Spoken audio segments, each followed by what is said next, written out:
and just the right volume, I think. It's quite gainy, quite deep. I am deep.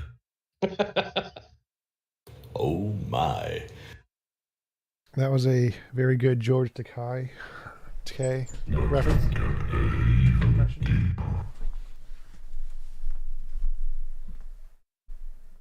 Wow. The wonders of OBS.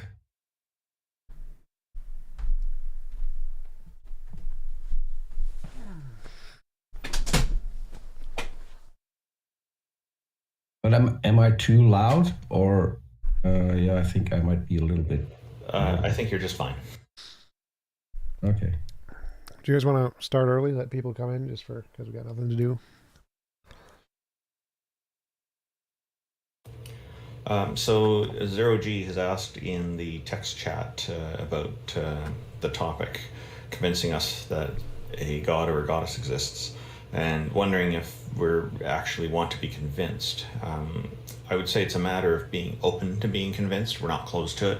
So it's not that we want to be, because that would be a bias, and we're trying to not be biased either way in this. We will raise serious objections, but we'll definitely give you your chance to explain your case. Well, I would say yes. Oh, yeah, I think if you're a skeptic, you want to know what is true. Can you guys hear me? Yeah. You guys in the chat can hear me, but no. Yeah, skeptic will determine we'll try to discern truth from falsehood, and default to not knowing which is the case. Testing. Can you guys hear my mic now? It was not working for a moment. Yes, we can hear you, TJump. You're coming through loud and clear. I would say I would want to be convinced if it was true. That would be the answer. So if it's true there is a God, then I would want to be convinced of as many true things and a few false things. So if it's true there's a God, then yes, I would like to be convinced. Would you guys mind starting early, since we have literally nothing to do and we're just sitting here doing nothing? We're actually going to be silent for about 5 minutes before it starts, just because the whole audience isn't here yet. And we've already announced to the audience we will be starting at 0800. So we've got another 7 minutes to go. So? Yeah, I also have the live stream scheduled and whatnot, so we're trying to be on schedule with everything.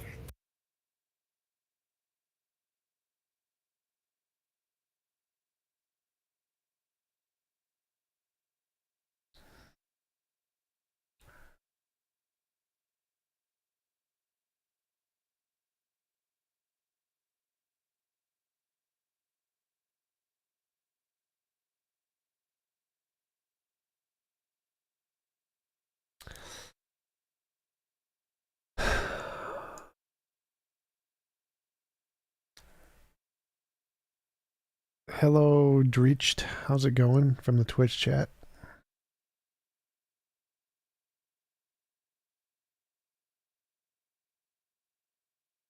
That's not what I want.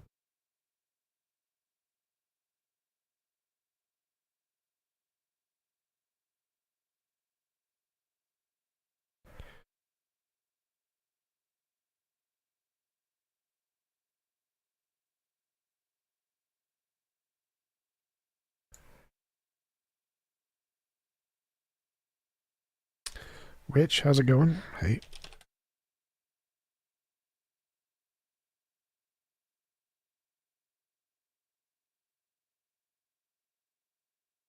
Hey.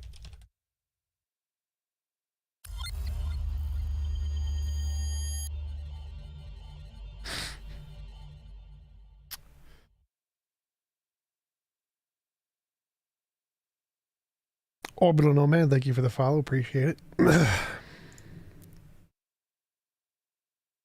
Yes, Surrender Monkey. My shirt has no sleeves. This is my plasma shirt. More guitar videos. I haven't played guitar in a while. You're American. You have the right to bear arms.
I usually don't eat when I'm going to be on a live stream, but my girlfriend just brought me deviled eggs. I think that's appropriate.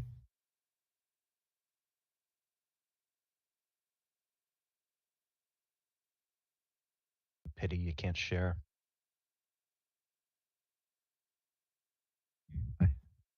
That's you assuming that I would want to. That's true. All mine. It's all mine. One of those guys that asks somebody, yeah, I'll come to your party. Do you have space in your refrigerator for a large container of deviled eggs? And I also want to make sure that you know I'm not planning to share them with anyone. I mean, you're American too. You must have heard the term going Dutch. Sure.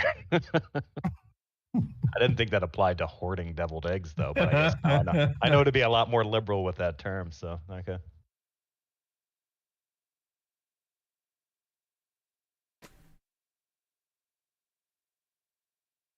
We need like a pre-show or something, so we don't just to sit here and do nothing.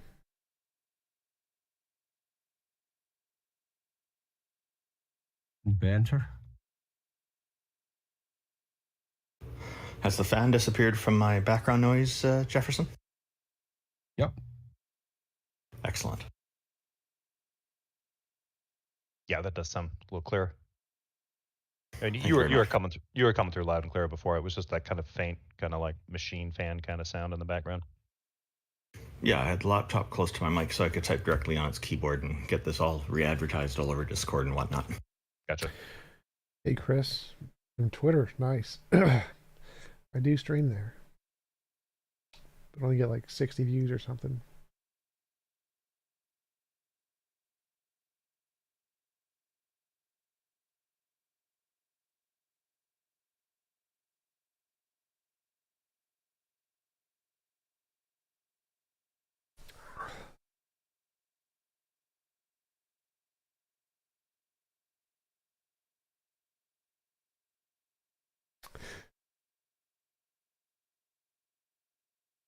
So I see there's a prayer in the chat.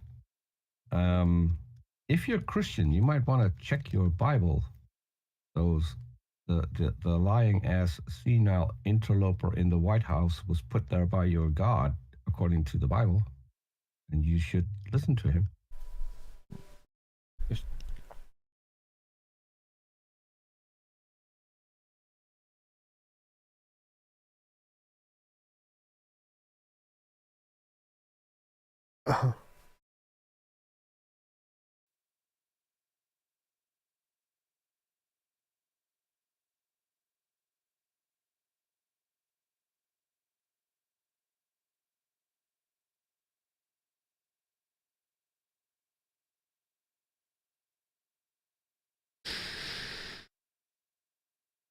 Thank you to everybody for tuning in. We're going to be starting in about 1 minute.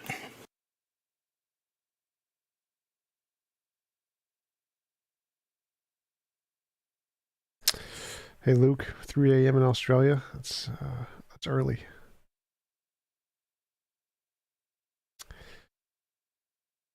Have I heard about Trojan sores?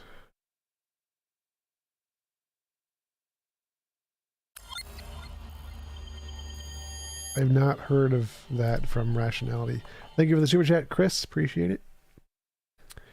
Did the Muslim guy cancel? Yes, the Muslim guy canceled. Modern day debate.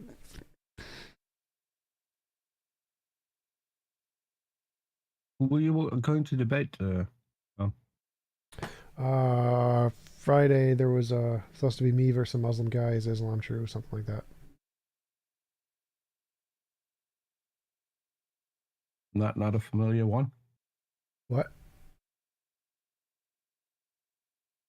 I did after so during the last time I did have a chat with one of the Muslims that came on stage. He looks like a really nice guy, and I'm hoping to have a chat with him sometime soon. Okay, so we're going to be starting now. I'll just introduce the show here. Okay, I'll mute. Thank you to everybody for tuning in. This is our panel of atheists who, and sometimes we have a deist joins us. He uses the Kurt Russell icon, but normally he's not here right now. Maybe he'll pop in later. But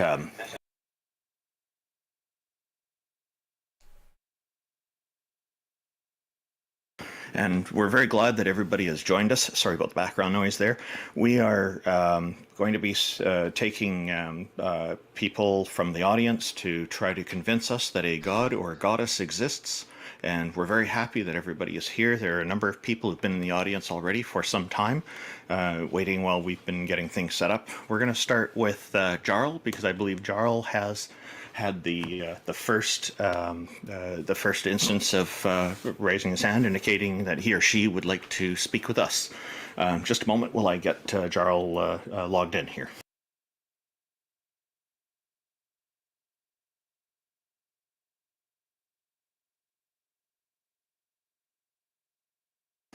Hello, Jarl. Are you there? You can join us.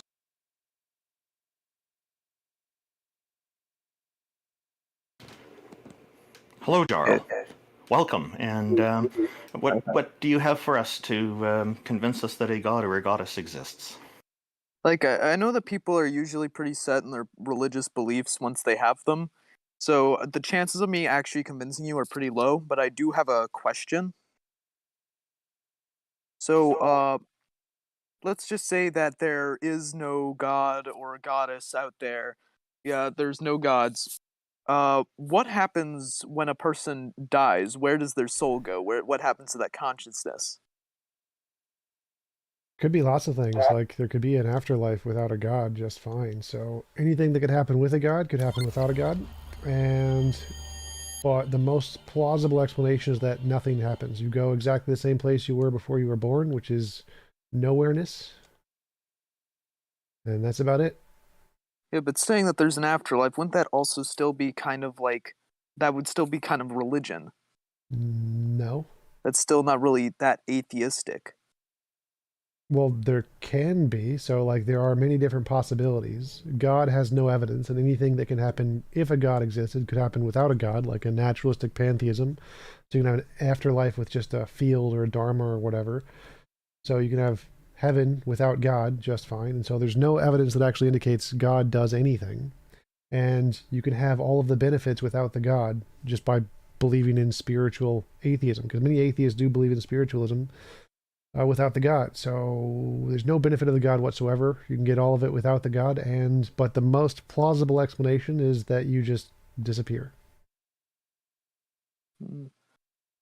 Yeah, but there's also no real evidence for like an afterlife either, because no one can come back from death and say what they saw. Right. Unless you're the Queen of England, because then you can do that. Right. So there's no evidence of an afterlife. I agree.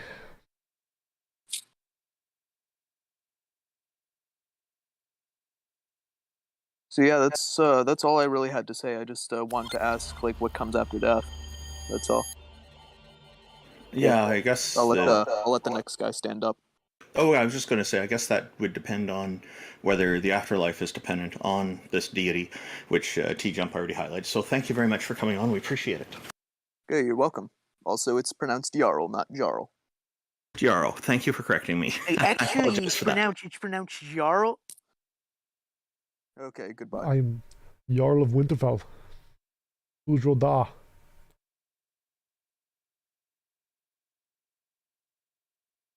So next on our list is a name I'm having a little trouble pronouncing, S.J. Runchun. I hope I've got that right. Please feel free to correct me if I'm wrong.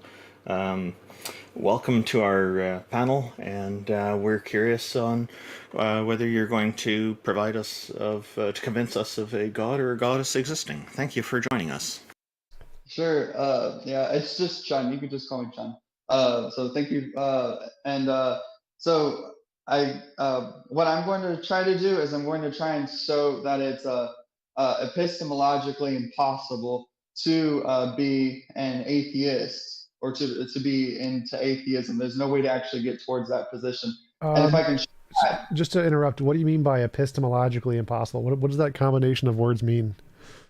It means that whatever atheism claims to be, that you can't actually get towards that position. You can't actually understand it. It could be true. It very much could be true, but it means that we as humans can't necessarily, we cannot go towards it, or we can't hold that position. And we could think we do if we sacrifice it and say it's not anti-theism, or it's not theism if it's not related to theism, because theism is really fundamental. But if you say it's just a social construct like a video game company or something like that, then yeah, you could be an atheist. Yeah, certainly. But that's as a social construct. In terms of it being atheist, in terms of what theism is, the universal ontology, the ethics, et cetera, the things which are more fundamental and which are supposed to inform the material aspects, the metaphysics itself. If you're trying to refer to it as that, you can't get to that.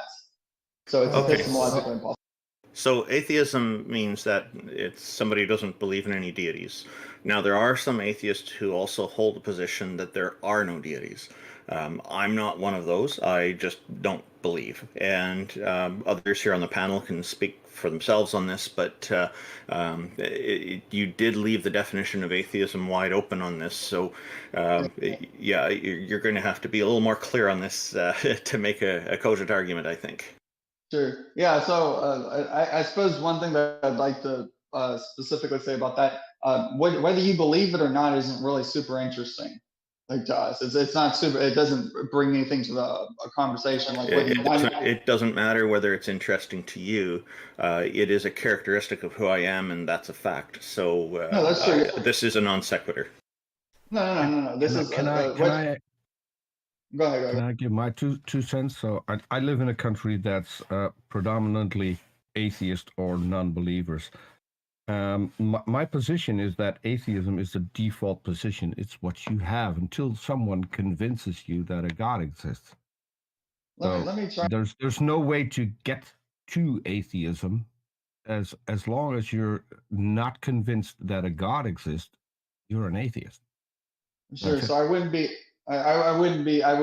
assert that at all. I just want to be very clear. When we're talking about atheism, we're specifically talking about the ontological claims that there's no God that exists, or that they're gods. We have to separate the ontological claims from the epistemological. That's a straw man. So no, you don't get to define other people's position. When they define themselves as atheists, they get to tell you what they mean, not the other way around. I'm happy to take the position God does not exist, and I can justify that just fine. Sure. Well, I might end up, just to skip over everything, I'm not interested. I'm not telling them what their definitions should be or anything like that. I'm just saying what the ontological claim is. I don't like, you can have 99% belief, agnostic, Gnostic. You can have all these different, whether it makes you hungry or whatever epistemological aspects that are instantiated off that object for you. I'm not super interested in that, and I don't think that's something that we should talk about. Whether you believe it or not, wow, cool, you believe it. Whether somebody, that's not going to be something. Wow, that's not. Do you have like an argument? Are you just arguing that we can't have certainty God doesn't exist? Is that like everything you're saying? Something like that? No. No, the topic is does a god or goddess exist? I'm saying I'm trying to make the point that you cannot get to the opposite position of that. So that's what the thing is. Now, if you believe it or whatever, that's perfectly fine. I believe this or I don't believe this. You can be agnostic. I have a justified belief God does not exist because all ideas start as imaginary until demonstrated otherwise. No evidence has been presented for a God. Therefore, it's rational to conclude it's just imaginary thing made up like humans, like in all the other stupid ideas humans have come up with. Therefore, I'm justified in believing it's nothing but a silly imaginary idea made up by humans. Sure, but you understand. Also, the topic is convince us a God exists. The other one is a subtopic. So why not go with that? Well, okay, so I can do that. So I can convince you a God exists by showing you that you can't have the opposite position, and then show what the corollary for that is. I think we'll just go into that. I think that's Chun, if I may ask, what is like, how do you define like belief? Because like a logical contradiction, like, that logical contradictions can't exist, like a one-sided, like a one-ended stick or a married bachelor. So if the entity that you're speaking of, or the God that you're speaking of, is defined in a logically contradictory way, and therefore it can't exist, can you still believe that the thing can't exist if you know it can't exist? I don't think you can believe something that you don't know. Belief is in. I know people. If you know it can't exist, can you still believe that it? I don't think you can. No, not okay. Unless, so if the Christian God, just for example, just throwing it out as an example, if the Christian God is defined in such a way that makes it logically contradictory, logical contradictions can't exist, then you know that it can't exist.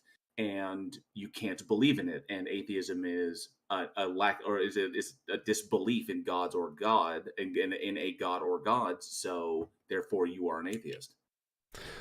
No. Okay. One second. You're like jumping like 500 steps and taking too much things. And it's my position to convince that it's a god or goddess exists. So in this sense, how would you say? I'm trying to say that you can't get to the atheist position.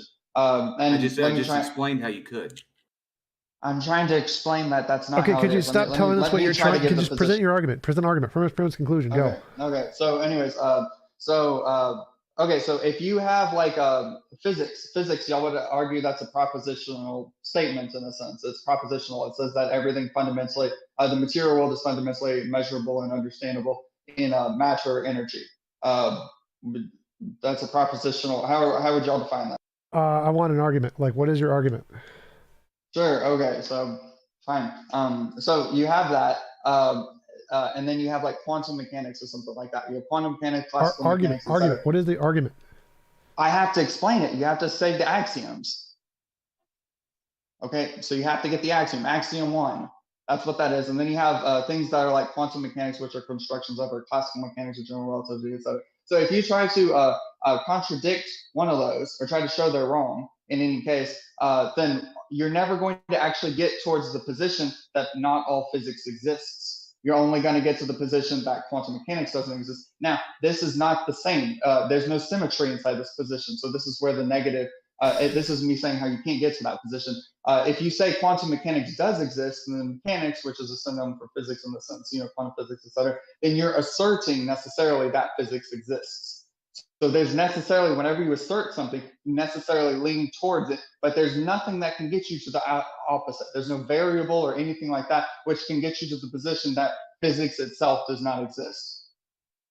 Sure there is. We can say we're like in the Matrix or supernatural or idealism is true, then all physics would be wrong. Well, no, physics would still exist under it, or a conception of physics. No. Well, there'd have to be physics inside there, period, even if you don't understand the base. Yes, that's how it is. Idealism is literally the position. There's no physics in Matrix. Stop. Idealism is the position consciousness is fundamental. So you can get rid of all of physics, say it's just a product of the mind, and that there's something else more fundamental than physics. Nothing you're saying is an argument. What is your argument? Okay. So physics, you can't. Physics would still be inside it. There'd be a conception of physics. No, I already proved that wrong. Idealism says physics is not inside of it. Just let me speak. Just let me speak. You've been speaking for 10 minutes and saying nothing. You've interrupted me the whole time. That's because you've said nothing the entire time. Let me speak. Let me speak, Jump. Next, let me speak, Jump. Next guy. Get rid of this guy. No, because I've got to speak. I've got to be able to speak. Like, he said nothing for like 10 minutes. Okay. He also didn't address the logical contradiction there. I wanted, because he just was like, no, you're jumping way ahead. I was like, no, that's the conclusion. I was going to ask if that actually that convinced him of Christianity, or if he's already convinced of Christianity or whatever his God is, and these are just arguments that he uses to bolster his faith that's already there. Yeah, it seemed to me that he was trying to lay out the battlefield, so to speak, beforehand. And, it's great to come and define some terms and what you mean when you're going to argue something. But TJump is right. It's important to get to the argument. And this is where, we've already went through what different meanings of atheism are, and then he got into physics and quantum physics a little bit. We just did not get to the argument, unfortunately. But we're going to move on to our next guest. Epic is the next one in queue waiting. So welcome, Epic, to our panel. And what do you have to present for us to convince us that a god or goddess exists? Welcome. Oh, hey, thanks. And as an agnostic, I think if I can convince you there's a God, then maybe I would believe. I have a you're agnostic, so you have something else to bring to the table. What have you got for us? Yeah, I do. I think I might. All right, so I would say that if there was a God, let's see if I can convince you. God is what is. If there's a God, God would just be is what is. And let's think of the Earth, for example. It has life on it. The whole entire surface of the Earth is covered with life, just about everywhere. Even in geysers and things they find life, and in ice they find life, in the atmosphere. Life's everywhere. Okay, and so like the cheeseburgers we ate last week became us, and then later, the cheeseburgers leave us, let's say, and well, that used to be us, whatever comes out. And so we're moving through our environment, this surface of the earth, and the environment is moving through us. And basically, it just is what it is. And like everything that is God. And without the sun, for example, there would be no life here on earth. I think that we know there could be, but as far as I know, there wouldn't be any life on earth without the sun. So we could even call the sun God, but I would just say simply that God is what is, and that's all. We don't know anything else than that. Why would you say that? Like, I define God as a non-physical mind that created the universe. So I'd say nothing is God. I wouldn't say that at all. Yeah, I would be more like just agnostic about it and just say God is what is. If you want to call something God, just don't capitalize it. God that way. Yeah, I know that the theists don't like that.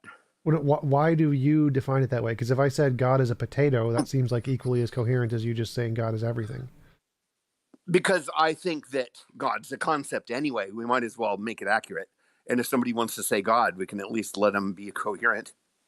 Well, normally we want to use words that convey meaning to the conversation. So you want to use words the same way everyone else does so that what you're saying actually makes sense. Just changing the definition of God to be the universe doesn't accomplish anything. It just makes the conversation more muddled and confusing. So when Christians mean God, and what most people mean by God, we say does not exist. And just changing the definition for God to mean potato or rock or something doesn't progress the conversation, just makes them confused and makes you look silly. Well, there's a guy named Robert Ingersoll, and he said that we should and could, why would there be a problem to just call it God?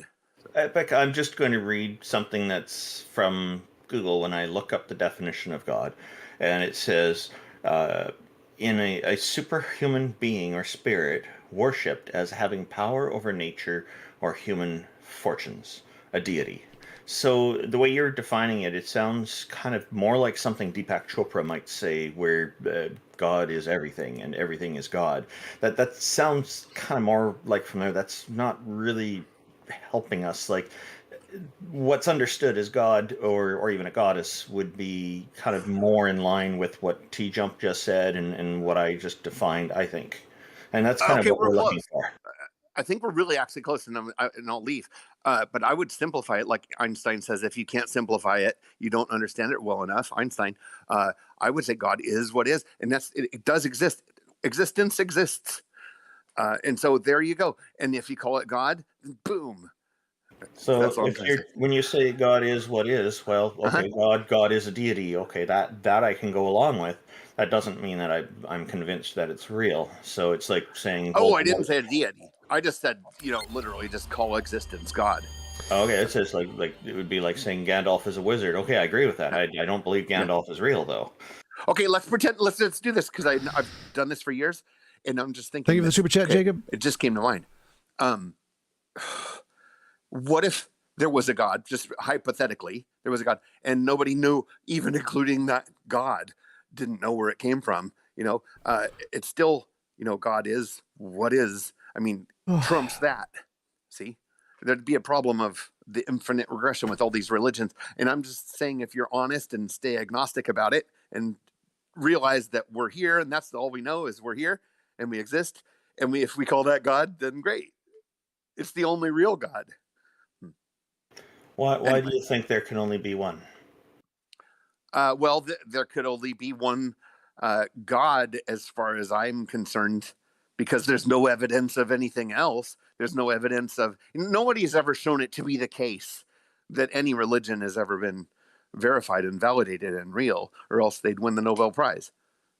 I agree with that. I'm just curious why you would prefer one deity over a group of multiple deities in this case. I don't. I'm just trying to see if I could convince you, and then if you were convinced, then maybe I would, because I'm just agnostic. So. To me, it seems like he's using the word God just to mean reality. That seems like what he's doing. He doesn't mean God at all. So it seems to be just a confusion of the language. Like, you're not making progress when you do that. You're just wasting people's time. Like, no, But that's no, I not wasn't what. wasting. I was quoting Ingersoll, the great agnostic. And he was wasting people's time too. Like, changing the definition of God accomplishes nothing in conversations. Like, if I change the definition of potato to something not potato, all I have to do is, all it accomplishes is me wasting more time trying to explain to people what this new word means. It doesn't accomplish anything in the conversation. Yeah, I do agree that pretending that some unproven thing made everything by guessing it and using leaps of faith in things is wrong. So yeah, and incorrect. Well, I'd go one step further. I'd say you using the term God to mean reality is incorrect. It is wrong to do that. It is wrong to use a word that has a very common usage, which most people understand, for something completely different. When people do that, it's called obfuscation and just ambiguity. It's not a good thing. It's a bad thing, and you shouldn't do that. Okay, now one last question, and genuinely, I'm not trolling. Okay, when I go walk along the beach and then I go through a field and I find an apple and I'm moving through my environment and the apple moves through me, the environment moves through me, and I see myself in this environment here, and I call this, I'm living in this environment, I call everything God because it's greater than me. Could that be a definition of a God? Or is it known as, like, would that be witchcraft or paganism or something like that? Or You're focusing on one particular characteristic of the god, because most deities, most goddesses or gods are defined as having characteristics such as omniscience, knowing everything, omnipotence, having all capabilities and all power to do anything they want to do, and they're omnichronological. It means they permeate all of time. They're omnipresent. They're absolutely everywhere, even where we don't expect it. So there's all these kinds of characteristics. You're focusing on one of those. Those characteristics could be argued as all being greater than human beings, but so what? That doesn't actually provide any demonstrable justification for it, I think. Okay. The closest thing I can come to omnipresent and invisible thing is the space between the subatomic particles of atoms, but that's as far as then I quit. That's called the space between the subatomic particles. Okay, I think I've wasted enough time. But it was fun. Thank you. And thanks for bringing up Ingersoll Rand. It was a delight talking with you. Thank you for joining us. Have a good one. Okay, the next person in the queue here is L1LTH360. I suspect that's a clever way of spelling Lilith 360. Thank you for joining us, and welcome. Hi. Okay. So first, I'd like to say that I'm not a normally a normal Western theist. First, I'd like to state I hold no faith, only conviction. Second... Okay, can I just stop you right there? We don't consider theists to be abnormal, no matter what the religion or what the beliefs are, as far as this stuff goes. So please don't call yourself not normal, because we're going to object to that. Well, here, I heard what you said earlier, and you said that atheism is the standard position, which I disagree with, because I think the existence of a god is a priori. But, for me, I believe in a goddess. How? How? Okay. Well... Because I made that statement, so maybe I should address it. Yes. Okay. So, God is a priori, or the existence of a higher power. Say it is a priori knowledge. Think of the super chat, Geo Sam. Babies see things that are designed, and they immediately assume a creator. All right, that's what a creation must have a creator, because that's basic knowledge. But how do you know that a baby makes that determination? You're talking a newborn baby, I assume. But first of all, if you have to prove it, it's not a priori anymore. It's it's empirical. But well, it's a positive claim. I mean, Randolph's correct. It's a positive claim, and I'm kind of curious as to where you got the information. How you came up with that. I can give an example of things. There's monkeys are found to worship something. There's always the thing is within all of history, doesn't matter what religion, there is always the existence of a unseen force, and the only people that deviate from that is the creation of Christianity. and yes, even old Jews believed in a unseen force. So the creation of Christianity was the only thing that rejected this. Okay, So well, that would be evident in adults, right? That would be evident in cultures that were established by populations. But it doesn't speak to like the a priori knowledge of infants. Okay, well, yeah. that they- So no, if you look at something that is created, you assume a creator. So if you look at the Earth, you would assume a creator. That's how religions popped up in the first place, because people. The idea of the unseen force is being believed in. Gravity, to me, is an unseen force, normal in its normal state, and I believe By unseen, that I mean. is real. But I guess I'm taking things too literally. I think earlier you were trying to get to saying that you believe in a goddess, if I heard you correctly. So Yeah, I do. Yes. okay, so feel free to tell us about this, if you like. There's a couple of reasons. I'm not gonna really get into why I think the deity is feminine, but necessarily because this is about convincing you that one exists at all. Sure, but I'm happy to talk about. We're all happy to talk with you about a goddess. This sounds really interesting because most of the people that we speak to are talking about a god. So Also, this is very funny that this popped up because yesterday I went to one of the biggest Christian apologetics conference in America. So were there a lot of people there, and how did that go? there were tons of people there. There was this guy who played in the movie God's Not Dead 2. He also popped up in like almost every single episode of Dateline NBC. He wrote the books Cold Case Apologetics and Person of Interest. There were tons of breakout rooms and panels. It was J. Warner Wallace. Yes, J. Warner Wallace. So before you said that the evidence of God is the fact that babies see design in things, like why do you think that's evidence of God and not evidence of type 1 and type 2 errors caused by evolution? No, it's okay. So Can I also interject that not all babies apparently see that, because I've never had the concept of a creator. I grew up as an atheist. I've never thought of the world as something that was created by something. It's the same situation for me, by the way. Yeah. someone added me in that Heathen Hangout. Hold on. Yeah. So just to clarify, if I find something that seems created, it is harder to argue that it came about on its own than someone created it. But how do you in that statement you make the assumption it was created? So when you're talking about it is okay.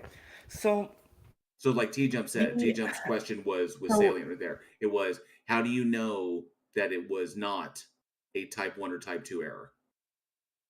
What is a type 1 or type 2 error? So type 1 and type 2 errors are if you hear a rustle in the bushes back in the, like when we were evolving tens of thousands of years ago, if someone thought it was a lion, they would run away and survive. If someone thought it was just the wind and didn't run away, they would get eaten. And so because of that, the humans predecessors that survived are the ones that always thought anything they didn't know about, any sound they made, anything they couldn't explain, they always thought it was an agency, a mind of some kind, because it ended up keeping them alive longer just to run away if they thought it was a lion. Therefore, we have these hyperactive agency detection systems where we see design in all kinds of things that have no design, like when we see lightning created by Thor, or volcanoes created by gods, or echoes. Ancient, or like where does the wind come from? Ancient paganism is there. And pareidolia. Ancient paganism is there because it was stories made to describe things that had a lot of deeper scientific meaning to children, and that's why it was like why those stories and stuff was created. Well, I'm talking about before paganism. I'm talking about literally as we evolved. People always see agency in everything because of these fallacies. So this is before paganism existed. Well, maybe that's not an error. Maybe that's correct. Here's the thing, though.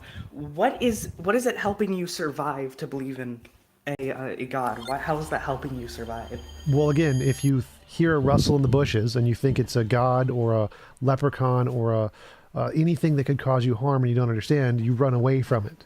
So if you think there's agency in something, you run away.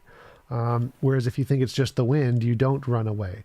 So if you think agency is in things, then you're more likely to run away from it. And if it's unknown, you're more likely to survive because unknown things used to kill us a lot. Curiosity killed I'm the not cat. arguing it's an agency. I'm arguing that it's a priori. So again, it is. I'm saying that what you say is a priori isn't. It's not a priori. It's a posteriori. It's a thing that comes about through evolution because people who thought things had agency survived more. And it's called a type 1 and type 2 errors. Just to clarify, type 1 and type 2 errors are a technical term. I didn't name them. It was named in psychology. It's the actual technical name of these things. So this phenomenon has a name in the field of psychology and philosophy. It's called type 1, type 2 errors. And we know it's the case in evolution for pretty much all design inferences. Okay, but that doesn't apply to everything. And like let me say that here's a better way to prove the existence of not exactly a god in the sense of I heard you guys giving a definition earlier, didn't you? Not exactly in the sense of that. Think of it like the Tao. I'm sure you've know about the Tao, right? I am familiar with Taoism, and Taoism, just in case people are wondering, it is a polytheistic religion. But perhaps, why don't you go ahead and modern make Taoism, kind of. It's modern without modern- the like mixing of like Chinese mythology. Modern Taoism is basically just another way of saying that you're interested in the Taoist philosophy without all the religious aspects. But Okay, no, what I'm trying to get at is it's more like just the Tao and Brahman, like that kind of feel. If you see where I'm going with that. Just a field of why don't you lay God. it out for us? Because we would like to hear the argument. I know a lot of us have interjected. We'll just give you some time to kind of lay out your argument. Maybe would a minute be enough time for you, do you think? Sure. Go ahead. Let's all just listen and hear what your argument is, and you can explain to us. So, so let's say, all right, let's take a hypothetical here. If there is a planet that is just a bunch of rocks, right, and it's dry, nothing there, and a couple of aliens fly by and they see it's just a bunch of rocks, that's nothing, so they go away. If they come back 50 million years later, and they see life flourishing there, would say it's intelligence. This planet, it has intelligence. So what that means is I believe there is an innate intelligence behind every single cell and organism. And this intelligence, this collective intelligence, is where we all get our it's how we live. It's how anything happens. It's how cells know how to multiply. It's how things know what to do. It's how life knows to flow. And this kind of this collective intelligence comes from somewhere. How would an intelligence come from purely just atoms? How would the atoms know what to do? How would the quarks know what to do in the beginning, if not them having intelligence beforehand? So this collective intelligence has to come from somewhere, and this is why I don't necessarily believe in a. I'm not sure what kind of goddess it is. I know it is a feminine force. I don't know if it's the Western sense of a literal entity, if it's like more like Brahman, the Tao, or anything like that. I know it is a feminine force that started the universe, and that we can gain, not only connection but become one with. Because I'm a mystic, but.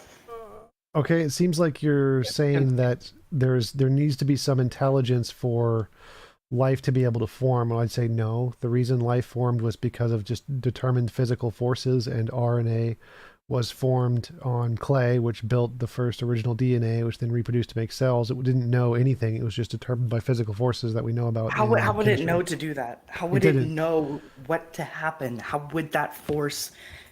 There has to be a no. It doesn't know. It's physics. It's like chemistry. magnets don't know Does not anything. know They just anything. attract.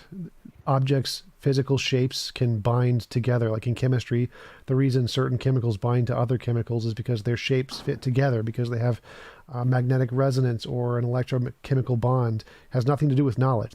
They're physical forces of their properties cause them to bind. It's an intelligence because it's because things like, and then it makes cells. Why are you calling it an intelligence? Is magnetism intelligence? Sure, Maybe yeah, I in a can way, help. I guess you Do could. you think that Lego bricks are intelligent because they fit into each other? No. And that is exactly how chemistry works. See it as one of the Lego other bricks.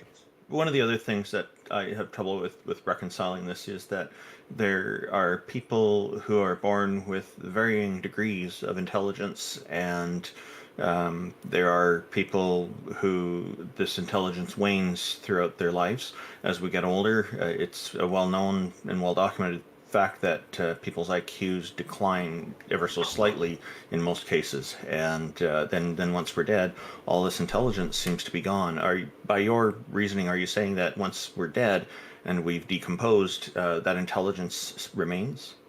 Yeah, I think what I think happens is we it's kind of like, because I'm not sure either. There's two different ways that this happens. Either our intelligence stays, which I call the intelligence.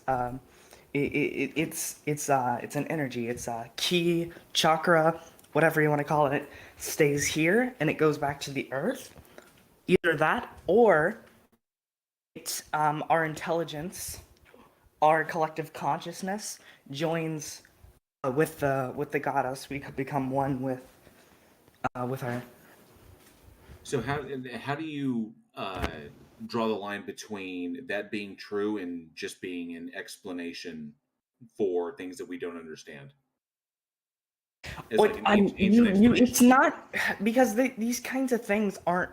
It's not necessarily it's not a scientific thing, because there is a Well, yeah, that's what I'm asking. So There's two a, options. There's two options there.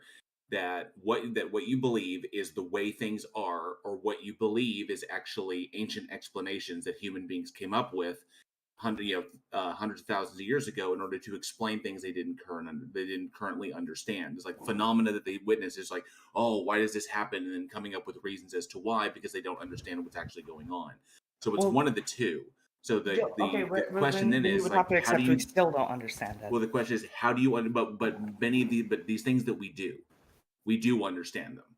Now, there are some questions that they haven't been answered. Yes, of course, and we may answer them in the future. We may never answer them, but that's neither here nor there. The whole point. And that's because I think it's because I think science. It's not necessarily science. You can't use science to be able to understand. Because I follow this. I don't know what to call it. School of study. Whatever called occultism. And it is the study of the unseen. It is the study of forces that are not necessarily scientific, and by using that way of studying things, you are able to understand these forces, and we do understand. Yes, but Lilith, the point is that there's obviously something that convinces you that it's true. Okay, it's not as though you can just walk up to the top of a building and say, I have these beliefs, and therefore I believe that I can fly, and I can jump off this building, and then I can fly. This is not the way it works. Okay, so what is it that you have seen? What evidence do you have to support this in order to say these things are true, and it is not just explanations that we came up with hundreds of thousands of years ago in order to explain phenomena that we didn't understand at the time? Oh, sure. Because I believe in things like energies, and in the way that I'm sure you know what I mean by that, but because I explained it earlier. But I also believe in something called magic, but with a K at the end. It's like different than what do you guys know? Curiosity, are you Wiccan or are you Alexandrian? I'm okay. Well, I kind of follow Wicca slightly. I'm really just an occultist, but Okay, so you've talked about what you believe, all right? And but you talk here's about the thing. but what evidence do you have to Yes. support these things that has convinced you? These exist. There's multiple different things that show that these forces exist. Such They're as? a thing. Now Such people as? have and the only thing that atheists like say is Lilith, don't derail. Such as, you said there are many things. What are those things? okay. Again, like the things like magic chart. Basically just some kind of unseen force. I'm not going to define it. I'm not going to put a thing on it, but there is some kind of force that is not Okay, so discovered. What does this force do though? See, this is what's interesting. Like gravity, obviously we can't see gravity, Well, but we that's can. not what I'm. But I know, but I'm just making an analogy. Like gravity, we can't see gravity. We can't grab it and hold it with our hands, but we can detect its effects.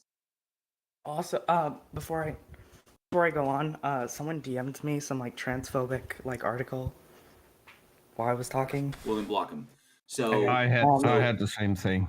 So, Apparently, like, Well, so I got a legit, question real quick. attention. So it seems like you're saying there is something about nature we can't explain, and then you're going to explain it as energies. So here's something we don't know, therefore it's magic.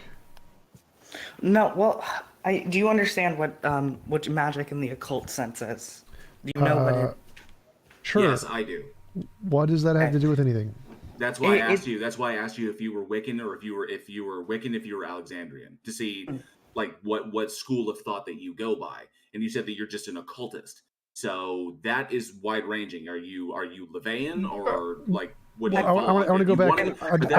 I follow. But that's Hold that's up, not hold up. a rabbit. That's a don't. rabbit hole. That's a rabbit hole. What I'm saying is that Lilith, you keep dancing around. Well, I got a question. I very had a question that's kind of important here. So it seems like you're saying here's something about nature we can't explain, therefore magic. That seems to be your argument. It's not there. Okay, no, but it's these. Okay, but what I'm getting at is you have to get a kind of. You have to. People have had this practice of going about understanding this because it's existed since forever. Because it's a force. Obviously, they don't go away. Gravity doesn't go away. What force? I don't see any force. I see no evidence of this whatsoever. It seems like people just made it up. Where's the evidence? You want me to like send you like articles or whatever? No, Lilith. But You then what do you want me to almost do? addressed it. You almost addressed it. You said there are things, okay, that are evidence of this, that back up this claim, and I want you to tell us what those things are. There has What been. are the effects? Oh, so you mean what does it do? Oh, okay. Yeah, sure. So there of course there's lots of study on things like I guess chakra and what it does. And there's been a study on things like qigong and stuff and trying to kind of Qigong, that's what you mean. Yeah. it's a practice that actually kind of revitalizes people. It actually helps helps their body, and it's not something that is because I'm sure in the West medicine is seen or the body is seen as a machine that needs to be gotten going. This is okay. So this is interesting. You gave me that solid one there. So let me propose something to you. Okay, a brief little thought experiment just to put into this, right? So you what you mentioned is the physiological effects of this. Okay, so let me just throw this down for you real quick. Say, okay, hypothetically, just say I'm a Christian. I believe in God. I pray every day. It's a part of my faith. Okay, I just made it's a part of my daily routine. Then one day I'm in a car accident. Okay, I'm trapped in the car. All right, and they're struggling to get me out. While I'm trapped in the car, I pray. Okay, I pray to my God or whatever I believe in, and the firefighters are able to come in and cut me out of the car with the jaws of life, pull me out, get me to the hospital, and I survive. Now, we know that the physiological effects of meditation are very, very positive. It can lower your blood pressure. It can keep you focused. It can keep you from panicking. And that's to do with hang on, Lilith. And it can save your life. Okay, it's what they tell people who are caught in cave-ins. I do a lot of outdoor rock work. So it's what they tell people when they're caught in cave-ins or when you're trapped to keep yourself calm, focus on one thing, regulate your breathing, keep your blood pressure down, and don't panic. Okay, that's the point. Because when you panic, you use more oxygen. You limit your odds of survival. These are all survival things that we're aware of.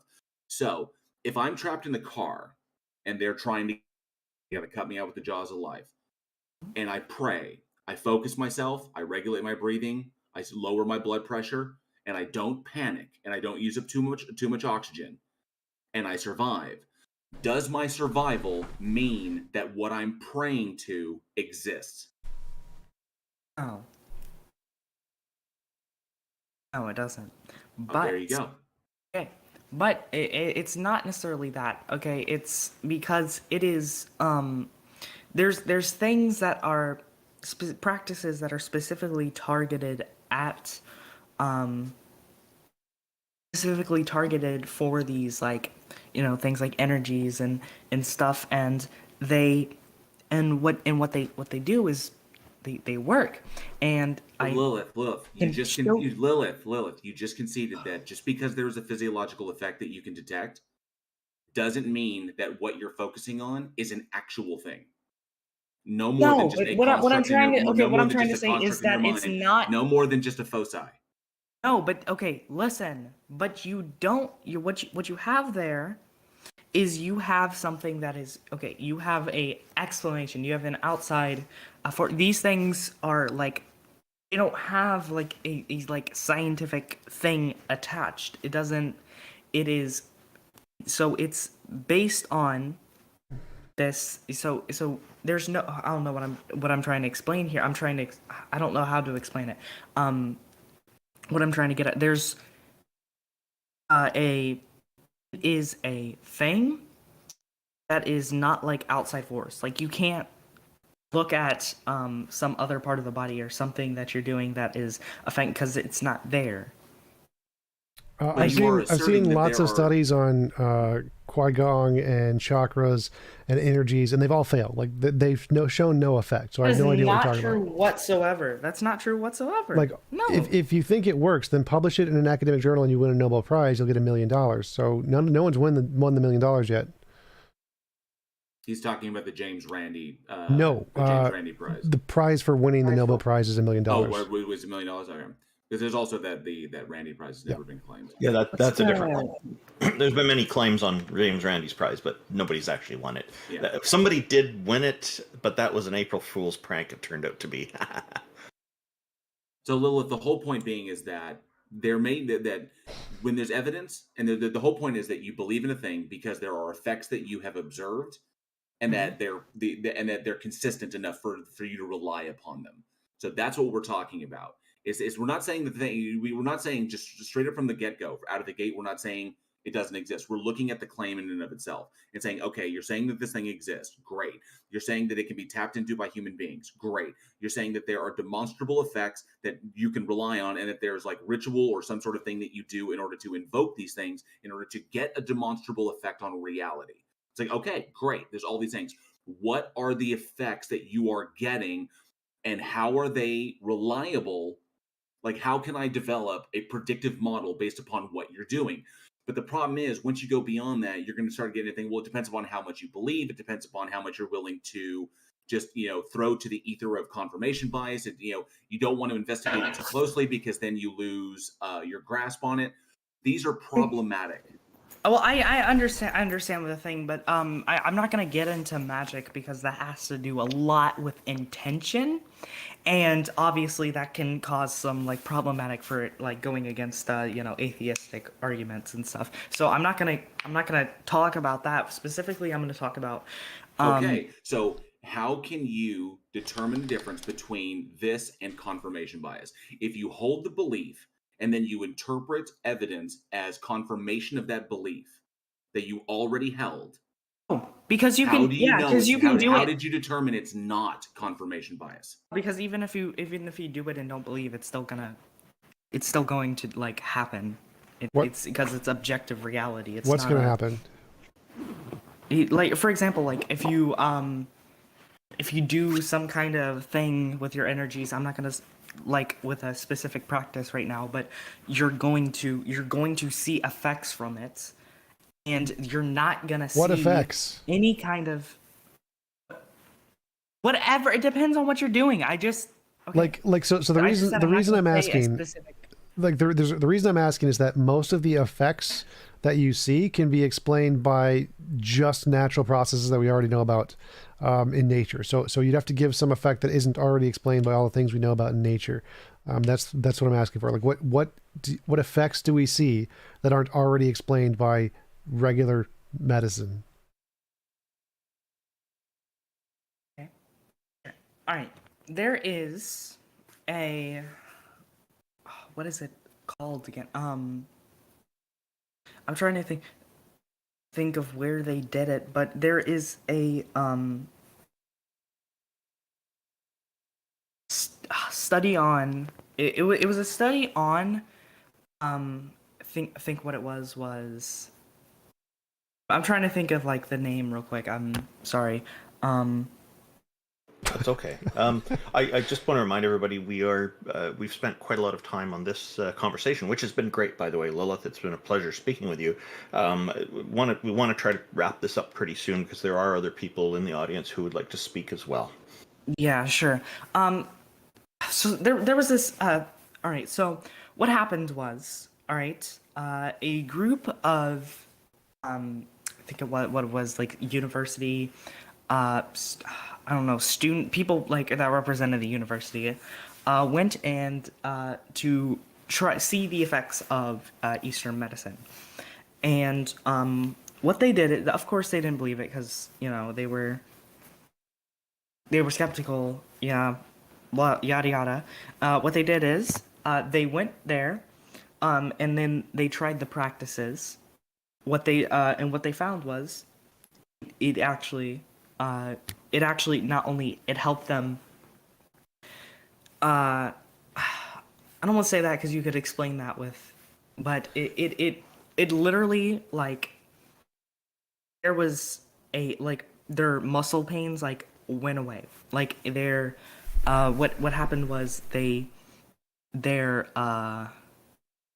I was gonna say earlier is like they could think clearer, but you could that's I could chime in on that because I've had something similar, and what I then used to do was a muscle relaxing exercise, and it absolutely works. And you can the exact same thing in a slightly different shape are found in some religions as a form of meditation or oh, the fact that those things work can be scientifically explained because it's just an exercise you do to relax, and your muscle pains will go away because you might be contracting muscles unconsciously, and by doing an exercise like that, you will train yourself to relax those muscles. So that would absolutely work. It'd be no different than chewing willow bark for a headache. If you I'm just saying this. If you have the study, you could post it in the chat so we can look at it. That'd be great. And then yeah, sure. If I could find it, I knew I had it somewhere. So yeah, go ahead anytime. Yeah, go ahead and try to find that, and we can move on to the next caller, and we'll get back to you. By the way, Lilith, if you post the study, also send it to me privately, and I can put it in the YouTube video description later as well, because we're also on YouTube, so other people who are watching this video can take a look and decide for themselves as well. Yeah, sure. So you want me to stay or leave? Or well, we don't want to make you feel like we're kicking you out or anything, but we've spent a lot of time here, and it has been a great conversation. We really did enjoy speaking with you, and I will say that I heard a lot of interesting things from you, but I'm left unconvinced that a goddess exists, but I really appreciated the challenge. Thank you very much.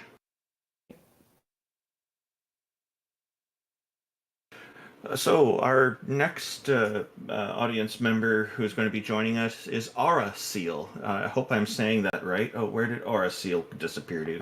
I'm sorry. Oh, there you go. Discord's moving people around. Aura Seal, Welcome. Thank you for joining us. And what would you like to present to us for convincing us that a god or a goddess exists? Welcome. How's it going, guys? It's nice to meet you all. I've been listening since about the start of this, so I've written down some notes just from either what you guys have already talked about or some things that are thoughts that I had along the way. Great. I think I wanted to start out by asking a question and addressing all of our biases here. I'll say, first of all, I am a Christian, and a part of a argument that I've heard on If I may ask, any particular denomination or? I'm non-denominational. Okay, just check. Thank you. Just Bible reader. Okay, so I'm a Bible reader an too. argument. Sorry about that. I'm a Bible reader too. I didn't hear. Yeah, Yeah, exactly. Me too. So, an argument that I've had from some of my atheist friends, and you guys may affirm this argument as well, is a lot of religious people have fallen on hard times before they were religious, and it's those hard times that have drove them to a belief in God. And I believe that it's fair to say that for some of these people, it is specifically because they wanted to believe. I think this is a fair enough argument that because someone wanted to believe in God, they believe in God. I think that this is a fair observation, that this is something that does happen. And during hard times, I'll also point out there are people who end up leaving religions because when people are faced with hard times, it can cause them to rethink their lives. And so you will see people moving in both directions. What was that you were saying right before Randall interrupted? You said because people want to believe, it's rational for them to believe. Is that what you said? Maybe not that it's rational, but that is a bias that I think I wanted to get out of the way. Is if God does exist, whether or not he does, do you guys not want to believe in him? Like, would you want to believe in him? As if he exists, whatever I want to kind know. of God you're thinking of. If he exists, I want to know that he exists. That doesn't automatically mean that I would worship the Christian God, and that is because I've read the Bible. I don't think I would ever worship a God like that, but I would want to know if that God exists. And to follow up with what Peter said, if I was to know that the deity was real or multiple deities are real, then I would my beliefs would fall in line with what I know in my case, and so then I would believe. Okay, that's fair. Having some of the other notes, obviously the thing is true, and I'm most interested in that, which is in holding, in knowing as many true things as possible and rejecting as many false things as possible. So if what is true is most important, then if this thing does exist, it's a part of the universe or whatever, then I'd want to know it. Doesn't necessarily mean I worship it, but it's not about not wanting to believe. It's about looking for evidence, and the only evidence is there is wholly insufficient. I couldn't make, for example, I couldn't make myself believe I could fly any more than I could make myself. I mean, I can't make myself believe in a God any more than I can make myself believe I could fly. I can't just go up to the building and believe really, really hard that I can fly and then jump off and then I'm good to go. So it's not a matter. It's a matter of is there evidence for this? And the evidence so far, the evidence thus far is wholly insufficient for any God. It's all gods and gods, going all the way back to the gods of animism, all the way up to contemporary religions. Yeah, for me, I was a Christian for the first 30 years of my life, and as a child growing up, I never doubted the existence of God. It was just kind of a natural assumption. When all the adults in your life, are telling you that being is true, right? You just don't question that. So there's a couple different things that are problematic with this, though, because the purpose of the stage is to talk about whether or not one exists or not. But one of the most important things in the Christian faith is whether or not you believe it's real or not. And that's an issue of faith theologically, which is slightly different.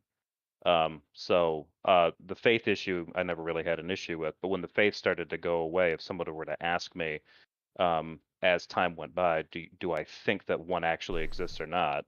Then the answer was probably not. So what I want to know, definitely. But from a Christian perspective, and that this doesn't apply to everybody that's going to be in here, but from a Christian perspective, it's whether or not you believe it.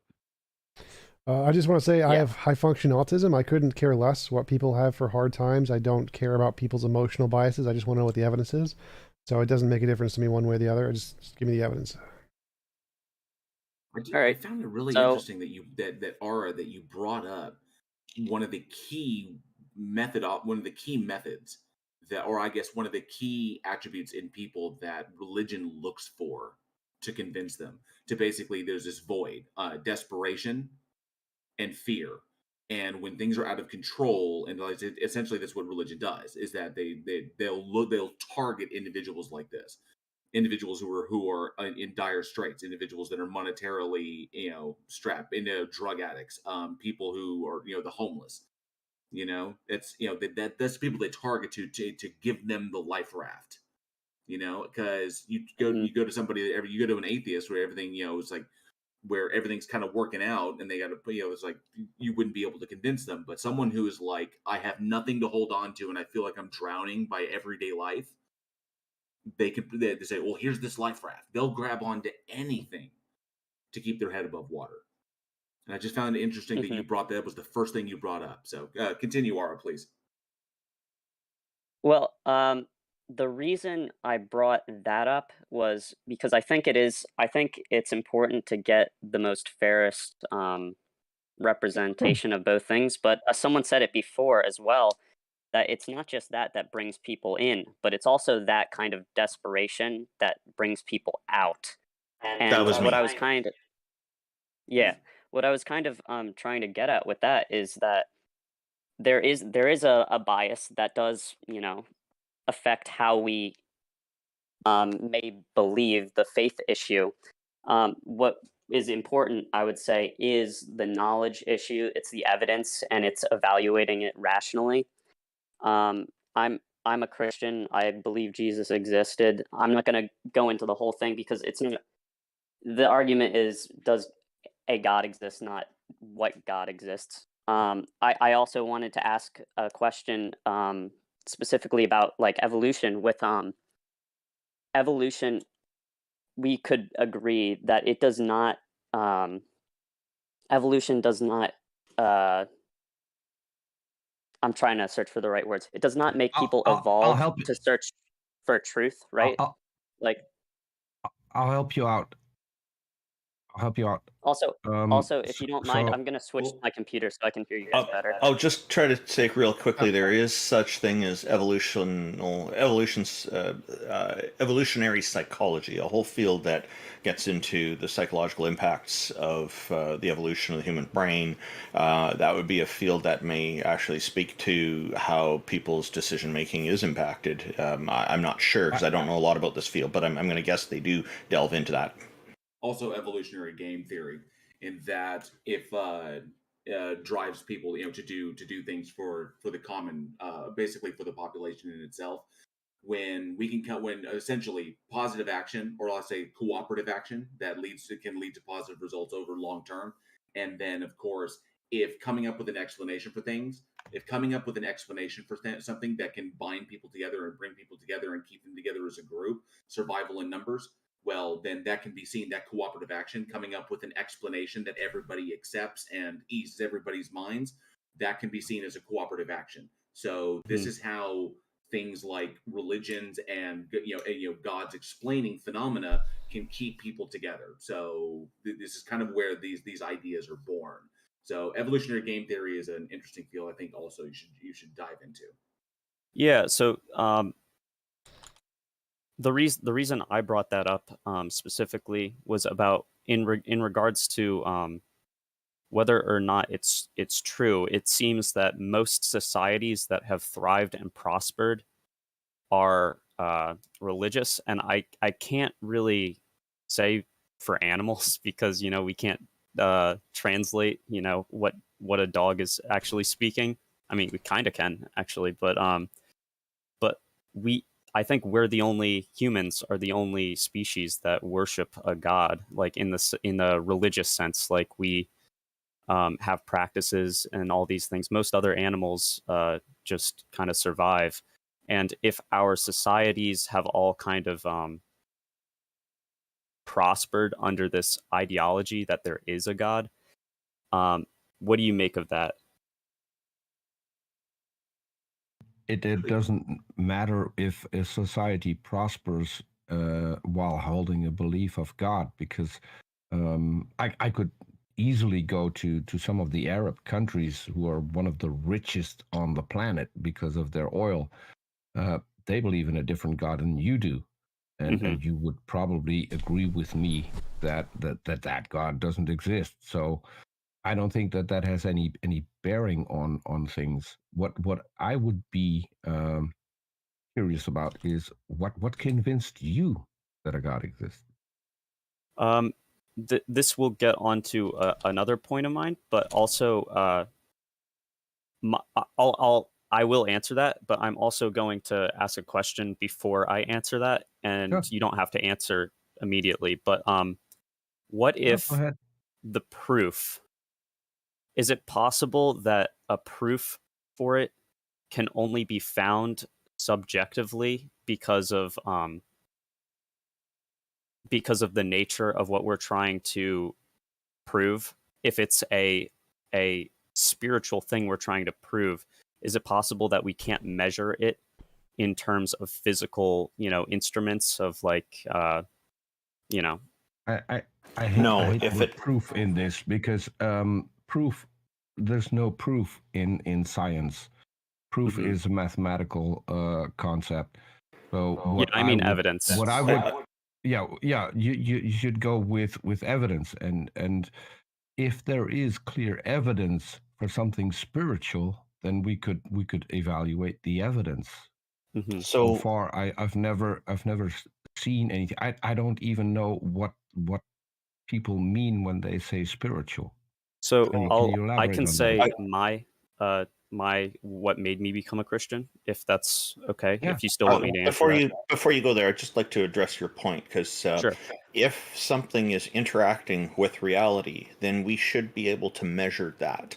We should be able to detect that. We should be able to make some kind of objective statement about it.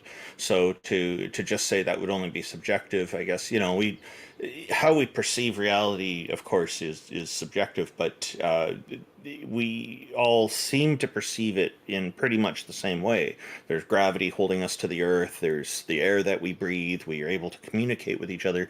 These are objective facts that we all, insofar as we all agree on them, that we all perceive them consistently.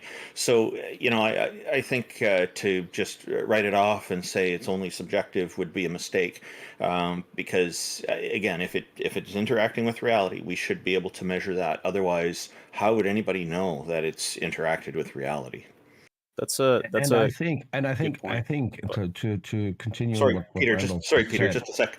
Just let Aura respond to me here, and then go ahead. Oh no, I wanted to add one thing on, because you're fine. If you have evidence is independently verifiable, so it wouldn't be subjective.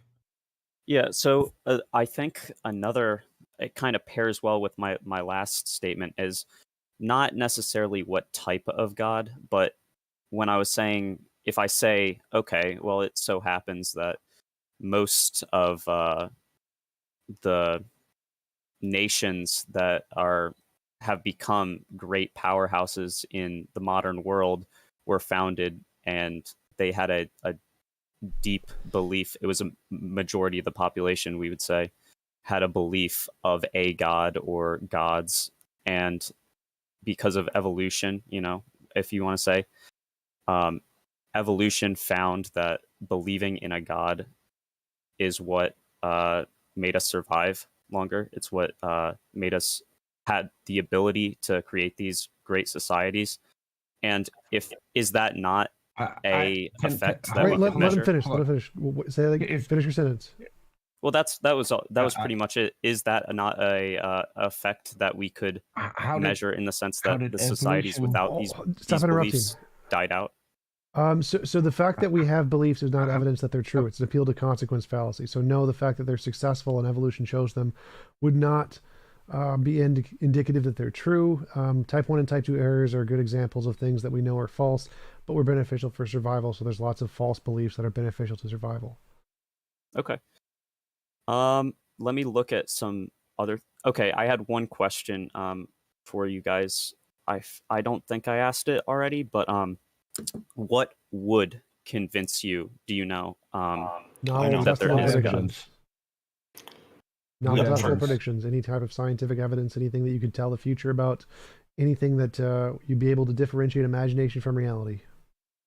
So For could I me- give you a Could I I give ask- you an extreme? You're asking us, a whole bunch of us, all of us, to give you some explanation here of what would convince us. TJump has just specified. I was about to. Sorry about that. No problem. What would do it for me, and I've responded to this before, this question, is that one example would be if this deity was to grant me omniscience and omnipotence for a fortnight so that I could experiment with these things myself and verify this independently on my own. That would definitely do it for me. Does anyone else want to? Evidence of any kind, but then again, if this being does exist, then if this being does exist, then it knows what evidence would convince me, and it refuses to give it. So, Okay, so I was gonna give an extreme and see where you guys lie after this, but say you were in biblical times and hypothetically this did happen. Moses parts the Red Sea by the name and the power of God, and you're walking through it. Would that convince you, or would that not convince you that a God exists? No, and I can tell you why. I'm an amateur magician. Go. I would need to know how it happened. I mean, I can see people. I'm just as I said, an amateur magician. I've seen people do things that I can't do, and I want to know how they did it. So one of my I wouldn't understand that. convince One of me my at all. bullet points was actually, it was going to be, I added to it, but it was just going to be magic. But I added to it. Would you guys feel that this is how I define magic internally, but it is just science that we do not know. It's something that's happening that we can't explain. we got a Marvel fan.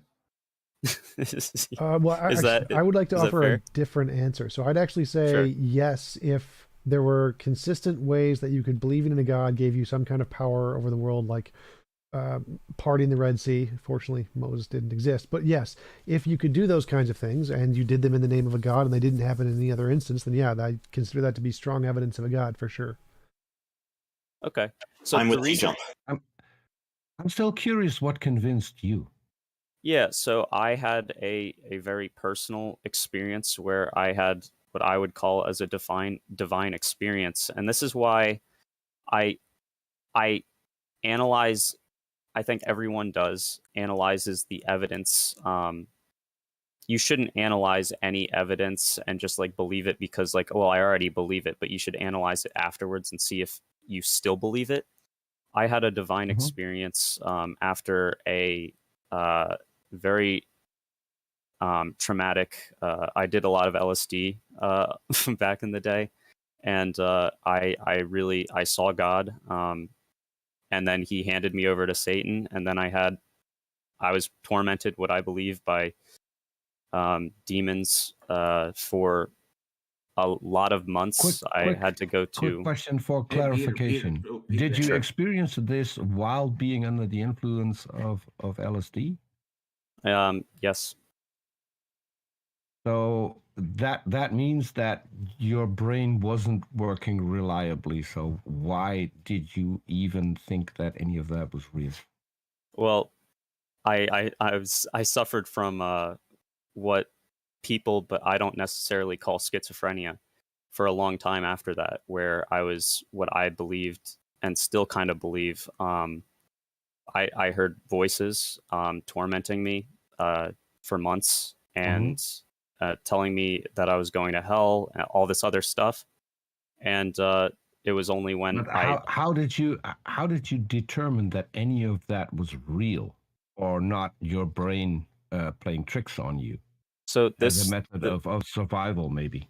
Yeah, this is why I asked if I should say evidence, not proof, can only be subjective. If it's a spiritual thing, because I can't, I can't really prove or say anything that'll convince you. I'm not trying to really with the spiritual stuff. No one's going to ask. No one's going to ask you that. But the thing is, Peter, wait a hang on minute, second. Jail.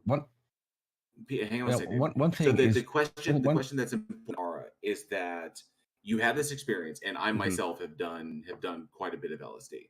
So yes. I'm aware of what tracers are. I understand the lasting effects they can have. I haven't done it in decades, but occasionally, even then, I will still like get some minor effects.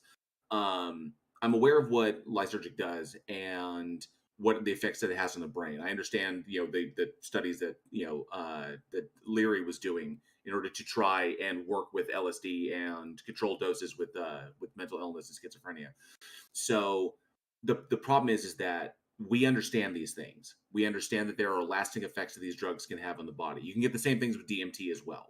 So my curiosity is, you took this experience that you knew you had when you were in an altered brain state. Your serotonin and your dopamine levels were completely out of whack. Okay, you had this wild experience. I myself have had wild experiences. I've seen the walls breathe. I've seen the black leak out of my eyes. These are all hallucinations. Yep. Okay, and then after the fact, you had lasting effects. Okay, now I have had in the past, I have had bad trips that after I'm completely sober and weeks later, that experience will still come back to me because it was so vivid, and it was like, oh, that was so freaky, and it will still kind of shake me up just because it was so freaky what I saw. It doesn't mean that it was real. So how did you determine that what you were experiencing was not merely the lingering effects on your memory of the experience that you had because it was so vivid? Because I would say that you had a bad trip. So I would also say I had a bad trip. You had a bad trip, and then the lasting effects of that were on your memory. It was like, wow, it was so intense, and then those lasting effects lingered with you. Okay, and eventually they will dissipate until normally what they'll tell you is that in order to get these things to dissipate, you find other things to focus on to get your attention away. So you develop routines that once you start thinking about these things, you immediately go to something else, and you train your brain to not focus on that negative experience. You then associate the negative experience with a positive, something positive, and you just train your brain to automatically go there whenever the negative memory comes up in your mind. Okay, so you did this with religion. Okay, Fair. you basically associated the positive feelings of your God with the negative instance of that bad trip. So now every time you think about the bad trip, you immediately go to God and it makes you feel better. So there's a physiological response to that. So you don't mire yourself in the negative memory. You immediately associate it with the positive thing, and you immediately go to God. Because you had a physiological effect, I can understand that. And I get it. I get the mechanism behind it. Does this mean your God exists? No, and I also am not. I that's why I'm happy to say my experience, but I also acknowledge that's not very convincing evidence for other people. I can ask a question. You brought it up, and you said you had a divine experience. So I'm 100% certain that you probably experienced what you just said that you experienced. That is real, because I've had things happen to me that were pretty incredible. My question would be is, how did you link that to being anywhere divine as an intervention? I've done a lot of acid before. I know that there are altered states. It was like no experience I've ever had, and in one instant, there's a few things things that went on. In one instance, I knew that there were other presences that weren't me in the room. And then in one moment, I knew that so that this is why I'm not going to sound very, I'm going to sound crazy. So please excuse me. No, you're not. Hold on. No, you're not going to trust me, dude. sound I've crazy done enough because, drugs. as I said, I've had my own experiences. This is not sounding crazy. I just don't want this to taint what I'm saying. No, my it's logical not. arguments. At least not. Okay. It's not with me. I can guarantee you that. So the thing is, though, that you go to explanations that are probably the wrong ones and then eliminating them. What I'm curious about is, how did you end up with the thought that it might be divine? What was the evidence for that? Well, I saw a giant glowing image of a man with a crown, and I wasn't thinking Jesus at the time. I just knew that was God in my head. And then it disappeared, and I saw Satan, and that's when Satan started to sing about my life to me in a very real way. It wasn't like a bunch of random words or anything. It was a coherent song. And at the time you had it, were you into reading the Bible, or did you have any interests about religion as a whole, or your particular religion? Nope. And my family is not religious. You had no concept of God or Satan before this? I'm not saying I had no concept of them as beings, but my family is not religious, no. Well, there you go. No, my question was, were you interested in the whole thing at that time? Okay. No, I was interested in drugs. See, that's the wild. That's the wild thing. That's the wild thing when it comes to these things. So when you have an experience, when you go through experiences like this, okay, especially when you're hallucinating, you never know how it's going to suss out. You never know how a trip is going to run, and everything that is within your imagination is going to basically what we jokingly refer to as like the download period, like the hour before the shit kicks in. Mm-hmm. Everything that you're like aware of, like you're consciously aware of or even subconsciously aware of, that will inform your trip. Okay, it's all pretty much the data that's all pretty much at the surface. And so you will incorporate that into your trip. If there was a discussion going on or a recent thing that you thought about in that respect, or if you're in the middle of taking a bunch of drugs and you're kind of like, man, this is so like not godly or something like that, or if you have the fleeting thought is like, this is so bad or whatever, or if whatever it is that comes along there, it can inform that trip. So if you had some beforehand, knowledge or even a thought about these things, and then you incorporated that information into your hallucination, and then that's the experience you had. Mm-hmm. So to summarize, why can't your experience just be explained by the drugs in your brain? Why do you need to invoke God to explain that? Seems like it's perfectly explained by just the brain doing brain chemical stuff. That's simplifying the question that I had before. Why go to the divine? That's perfect. Yeah, so that's me looking back at it, and afterwards, after that trip, I didn't become a Christian. After that trip, I was just like, wow, that was a pretty interesting experience. It wasn't until later when all of this stuff started kicking in with what I also believe is demonic oppression, where I'm being followed and I can hear, torment, like it's actual words.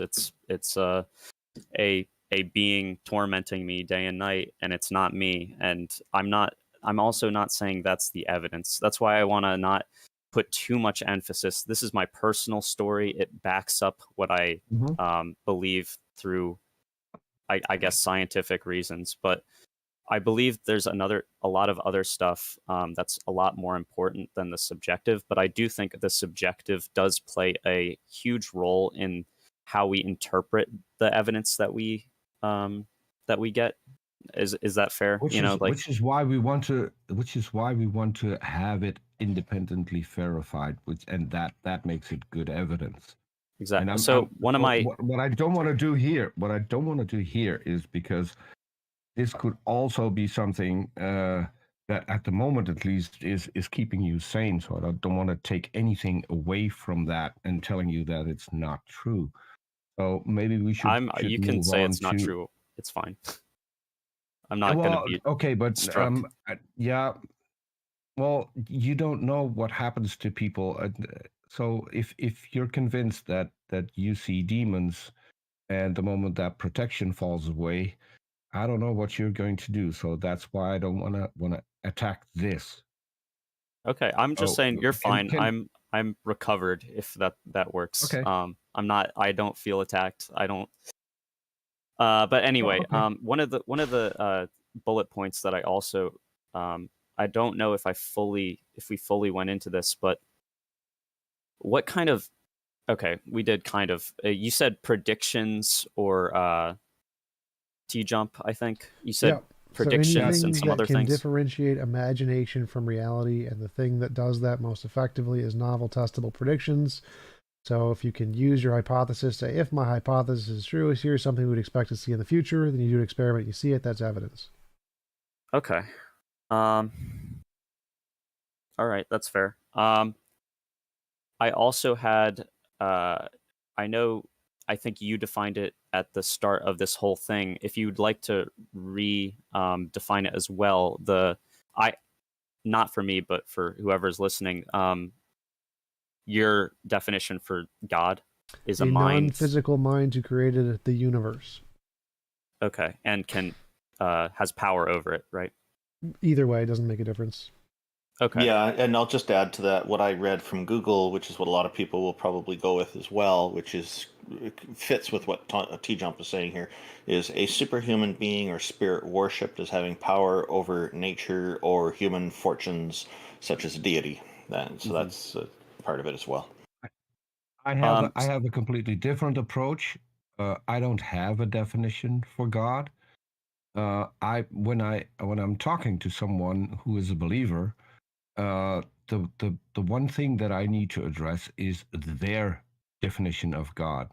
So no matter what my definition is, if you want to convince me that the God you believe in exists, I'll have to go with your definition of God. Mine is completely irrelevant. Okay. Now I have a separate question as well that ties in, but so we should wrap things up fairly soon. So maybe this will be the last point for you. Yeah, go ahead. But go ahead with this. Yeah. It's a semantics issue. I won't deny it, but my standpoint is that it is completely irrational to say for a fact I'm an atheist, or even, to be fair, I'm a theist without making it a faith issue, because I think we can all say for a fact that I am not completely certain if there is or isn't a God, but I am convinced this way because of the evidence. I think I agree with half of that. So the half that I agree with is when someone says they're a theist, then yes, that is a faith position, because theism is the belief in one or more deities, one or more gods or goddesses, or goddesses. It's so definitely there's a faith component to that. Atheism is the absence of belief in any deity, so there isn't that faith component with atheists.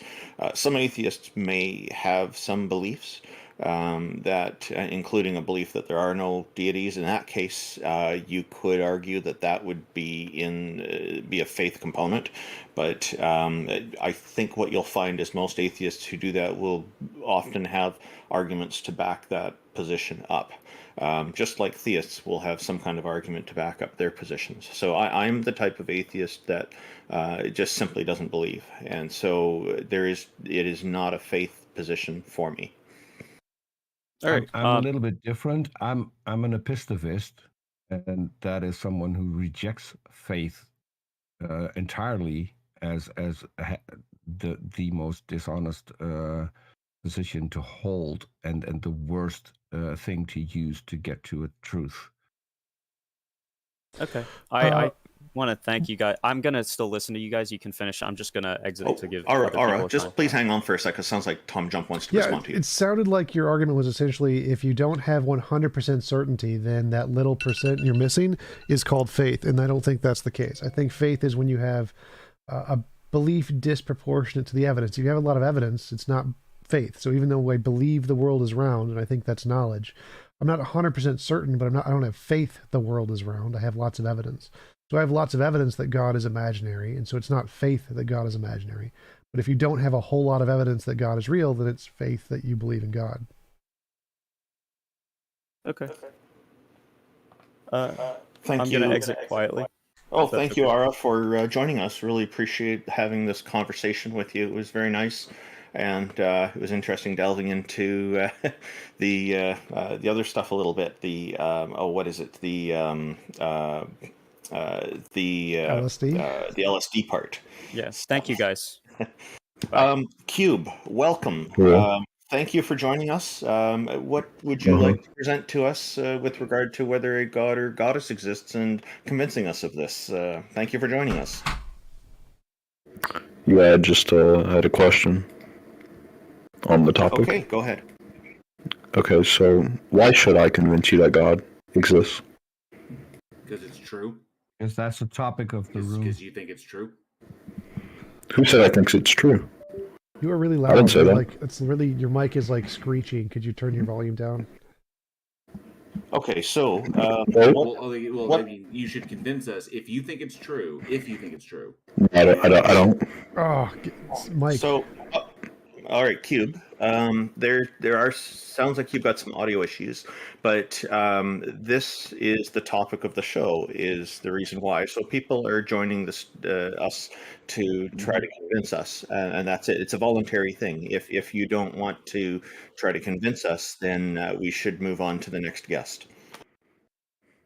Yeah, I guess. Okay. Well, thank you very much. I don't want to convince you guys. Okay, well, thank you very much for joining us. It was nice chatting with you. Our next guest is Zero G. I just have to find them here in the audience. Discord has moved things around on me here. There's Zero G. Move him right up to the top. Zero G, thank you very much for joining us. The topic, as I'm sure you know, is to convince any of us that a god or a goddess exists. Welcome. Hey, how's my volume? Good.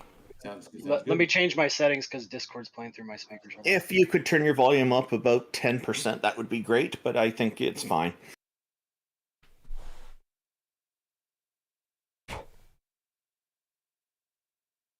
All right, how about now, guys? That sounds great. All right, sorry, for some reason it's still playing through my speakers. Hold on, I apologize. I wasn't ready for this. So, all right. Can I get a mic check real quick? Your mic just suddenly got better. You're doing great. Okay, there we go. Okay, yeah. Sorry, I was playing through my speakers on my headset, so I was trying to figure out. So I took notes. Like many people here, I'm not sure exactly where I want to start, but I think I want to start with questions, kind of open to everybody. So in my opinion, these are theories that people believe, or they're faith arguments, like the Big Bang. Life evolved over millions of years from single-celled organisms, and also this kind of a sidebar. We can edit DNA today, CRISPR, stuff like that, but we also have big concerns. And the scientific community definitely has big concerns about why we shouldn't toy with DNA because we don't know the downstream effects necessarily and how those things translate over time. So those are kind of questions, but it's. Yes, go ahead. I'd like to address those two things. The second one there, you're talking about how modifying DNA can affect things downstream. That isn't. Sorry. That's a third point. I guess it's 3 points. Big Bang, life evolved over time, single-celled, and then edited DNA.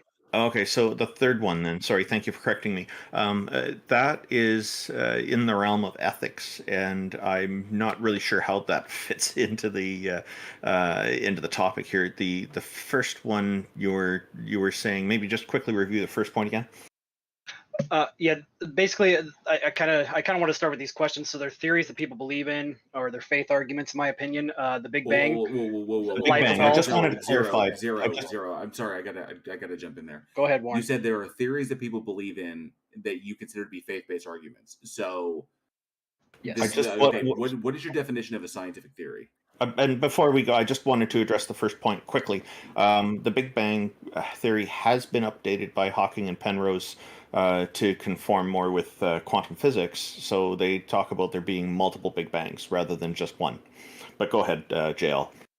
Yeah. So, like, what definition of like a scientific theory are you operating off of? Well, my general understanding is you propose a hypothesis and then you test for it. Thank you for the sub. Okay, so a scientific theory is the best explanation for a phenomena. That's essentially that's what it is, completely watered down. It's the best explanation we have for phenomena that is observed. Right. So, and when I'm talking about observed, I'm talking about, in the scientific sense, observation means to measure. So, the scientific terminology there. So, when you talk about it, when you're equating theories to faith-based, that's really wrong. That's just straight up wrong. Because faith is defined as doesn't have evidence to support. It's belief without evidence. So theory is like the explanation for a thing. And like when you're talking about cosmology, the Big Bang cosmological model is based upon the evidence. And when you're talking about evolution, we know more about evolution. We understand evolution. We know more about it than we know about gravity. So like virtually every single field of physical science out there comes down to the whole body of evidence comes down to evolution. So these are not faith-based. Warren, you think we have more scientific evidence or understanding of evolution than we do gravity? Yes. Oh, that's an interesting take. I'll accept it. So for one, we don't fully understand the full mechanism behind gravity. We understand the effects of it, and we have a good model that can allow us to make predictions off of gravity. So we understand some of it, but we don't fully understand the entire mechanism behind gravity. However, evolution in and of itself, just the process of evolution, we know more about that than we do about gravity. We've observed it in the lab, we've observed it in nature, we have induced it in other species, we've induced it in ourselves. We understand these things. It's irrefutable. It's like, there's micro and macro here, right? Because obviously micro we understand, but do we really understand macro? Like we came from single cell. We do. We do. Micro and macro, micro and macro. So microevolution is just talking about evolution within 3 generations. Macroevolution is talking about evolution beyond 3 generations, both of which we have observed. Micro just leads to macro. That's it. In the lab and in nature. In lab and in nature. Yeah. So that we have to make sure that we're utilizing these terms, because I'm gonna be honest. I'm just gonna be straightforward here. A lot of creationists or a lot of anti-evolutionists or people who want to question evolution, there's 2 mistakes they're making. One, the biggest mistake is they use a lot of scientific terminology that they don't fully understand what the definitions of those terms are. And so they use them incorrectly. And 2, they make the assumption that evolution and God are mutually exclusive, which they are not. And that's what I was going to say. So God and scientism are often played off of one another as if they're mutually exclusive. So, which they're not. Just because we've demonstrated, we know that evolution is true. Okay, we've observed it, we've induced it. We can control it. We understand everything about evolution. Just because that doesn't disprove God. Okay, it just disproves the creation narrative of Genesis. But even if we disprove the Bible, that still doesn't disprove God. It could just mean God exists, but we screwed up the Bible. So these things are not mutually exclusive concepts. And if you're going to use scientific terminology, you have to make sure that you're using them correctly. So that's my only point there, is like we got to make sure that we're using the correct term, the correct definition of scientific theory. Theory is not like I have a theory, that's essentially a hypothesis. So you got to say we're using theory correctly, we're using micro and macro evolution correctly, we're using these terms correctly. What exactly is speciation? Stuff like that. So just making sure we're on the same page. Right, and I respect that, and I'm going to back away from that argument because, again, it's not my field of research, it's not my field of study, so I can't argue, and so I'm just going to take you at your word and let the audience decide. I'm curious what you think of this quote. I want to try to summarize it, but I don't know if I can. So this argument in the 17th and 18th centuries, the philosophy of empiricism, the belief all knowledge is discovered through our physical senses, began to take hold in the hard sciences. And excluded God from any discussion regarding the physical world. This is a vital stage in our history that led us to divorce between science and religion. It was the very belief that God inspired scientific discovery because people believed the universe was created through intelligence. This means that there was logic and order to the world that made scientific discovery possible in the first place. And sadly, over time, a rift formed between these two. And so I think that kind of goes to what you were saying, that these are not mutually exclusive. But that we do have kind of a dogma that's developed on both sides of it, and they seem to be in contention with one another when they don't necessarily have to be. And I feel like in a lot of these arguments so far with atheists in general and against religious people and vice versa, that we do get very dogmatic and become mutually exclusive. So that's kind of what I've seen in these arguments so far. And so I kind of want to circle back to where I made my earlier points when I was writing down. So the hardest part for me in finding my faith was humbling myself. I went on the path of prove me wrong for about 15 years. They got me nowhere. Basically, I challenged everybody. I was baptized and raised Catholic, but I challenged everybody for about 15 years when I lost my belief in religion or faith or God. And I always constantly used it as like a weapon or a bludgeon. I was constantly attacking people like, prove me, kind of like we're doing here. And until I humbled myself and set aside my ego and my radical rationalism that I needed proof, I never really actually found my faith in God and the tenets of most religions share general tenets of crafting oneself. Thanks, Jump. I appreciate you. So I see I see the faith. I see the relationship with God as a relationship between like a father and son. If my son comes to me in an arrogant manner, I'm going to be less prone to entertaining it. And if he humbles himself and asks for my advice, I'm much more likely to guide him. And if I kind of said this in the chat a little bit ago. Let me find it if you don't mind. Is this just preaching? Like, you haven't presented any evidence. Science isn't faith. All of the science is based on evidence. That's why we don't believe in a God. Okay, Jump. And I respect that. I had a question as well, because you said if I was a father, I would such and such. If I was a father, I would my child know that I exist. I am a father, and if my also. kids came to me in an arrogant fashion, that's the best time to give them some guidance and help them get back on the right path in the way I see it. But I agree with TJump here. We do need to get to how to convince us that a deity exists. Okay. Then I'll do that and I'll sign off. My point is, as I said, I circled back. As I went through the same processes you're going through of challenging religion and faith, there's not a damn thing anybody could say to me that would have convinced me otherwise, until I actually went and looked for it myself and humbled myself and set aside my ego and my radical rationalism. That's really all I have to say. I'm not going to be able to convince atheists. I already know this. Zero, if I can ask a question real quick. You said Yes, that at a point you lost your faith and then you refound it. Yes. Okay. So if you already had these beliefs and then you drop them, you still had knowledge and you still previously had, then something convinced you otherwise. That means that you were convinced by something that you experienced or what you consider to be evidence convinced you that what you once believed was correct, and then you reversed your position again.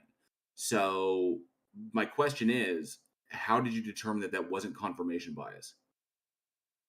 It's very difficult growing up in the societies that grew up in the world to be completely divorced from these ideas and theories in the first place. So it's kind of hard. I mean, I understand what you're asking, but there's no real. I mean, unless I don't think there's a society on the planet that people don't have faith in something metaphysical that they can't prove. Well, to be clear, there are societies where they don't have a belief in any deities, such as the Paraha people. So I can go that far at least. Yes, you can, but we're again working with the minority. And what he asked doesn't matter. It doesn't matter. It makes the point. I get what you're saying, but what Warren actually asked was how did I come from one position, move to another, and then back? I grew up in I grew up in a society where I couldn't be divorced from these ideas because they exist. That's what a lot of our societies were built on, is these faiths. And that's what I was pointing out, Zero. I was pointing out because of that fact. How did you determine that what convinced you the second time that would convince you to become a theist again? How did you know? How did you determine that wasn't confirmation bias? I'm not religious. I look for the moral teachings. So that aside, I circled back to it because of the path that I was walking. This nihilistic, lack of grounding in any moral or ethical code led me back to a faith. God, I call it intervention, divine intervention. I call it divine influence in my life, guiding me back on the path. And once I accepted the teachings, it's just like if I go to a professor and I don't listen to anything he fucking says, and I just challenge him constantly, but don't actually listen, he's never going to be able to convince me of anything because I've chosen to not listen or to follow his teachings. And so for me, when I decided to actually open myself, humble myself, set my ego aside, I was able to find a peace in my life that I didn't have otherwise when I was constantly looking and challenging and fighting against it. Like, so this goes. Zero, can I ask you a question? Yes. Can I ask you a question? Because I've heard so many buzzwords that I've heard from Christian apologist websites. I've heard a lot of buzzwords from you guys too. That are completely incorrect. So I don't want to mislabel or misrepresent you.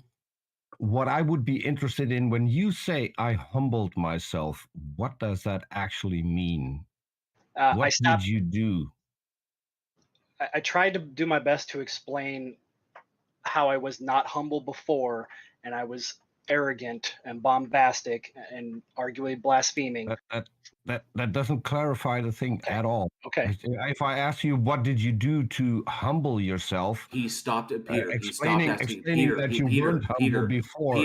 Peter, he stopped asking questions. No, I stopped attacking. I was on an attack mode. I was in an attack mode to try to get the answers that I was looking for instead of humbling myself and asking. Okay, so you had a problem. What do you mean by what do you mean in an attack mode? The radical atheist attack mode that is, present in atheism, where you have to always attack from a rational sense of like, I need facts, I need to hear. One second, that's completely incorrect. That is just mindless babble. Zero G. I have another word for it. Zero G. What you're doing now is you're taking a whole demographic of people who don't believe in deities, and you're saying that we all attack people all the time. There are many atheists who don't engage in debate, who just live their lives, and that's that. So I definitely have to push back against that misconception. Can I make 3 points? Yeah, go ahead, Jefferson. So it's not uncommon to hear Christians or any people of beliefs, especially the Abrahamic gods, talk about humbling themselves. But the issue about that being presented to skeptics is, one, if you say, well, what that sounds like, the implicit subscription for us is that we need to humble ourselves, which sounds like that our position, whatever our positions are as atheists, is one that is biased in some way by ego.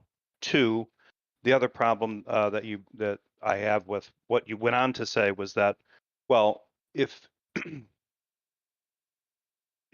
I think I just lost my train of thought. No, I get what you're saying. The biggest one being is that you're already starting from a touchy spot by saying, in my own subjective experience, I was a lot more prideful and a lot more arrogant as a believer than I was when I was an atheist. I can honestly give the exact same testimony for my deconversion that you're giving to your reconversion back to the faith. Exactly. I humbled myself and I stopped attacking skepticism, and I stopped attacking people who weren't Christians and started listening to claims from on all sides, and eventually found myself more convinced that a God didn't exist.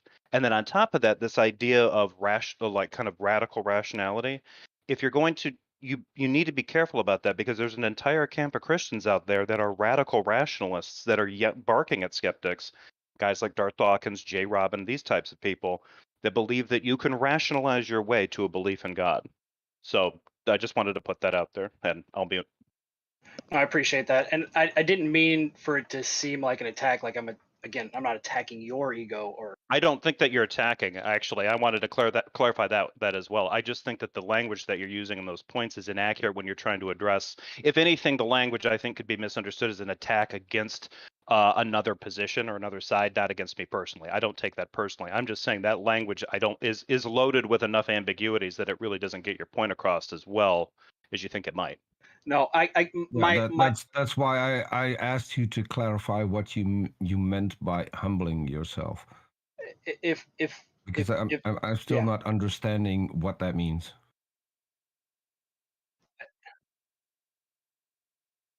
No, nor did I. Okay. Then I'll just summarize. The biggest reason for me wanting to jump in is simply that I used to be in this position. I'm no longer there, but I also know that nobody could convince me when I was in this position that you folks are in to come to faith. I had to look for it for myself. That's wrong because there's never going to be any evidence that's sufficient for you ever. But you have been convinced.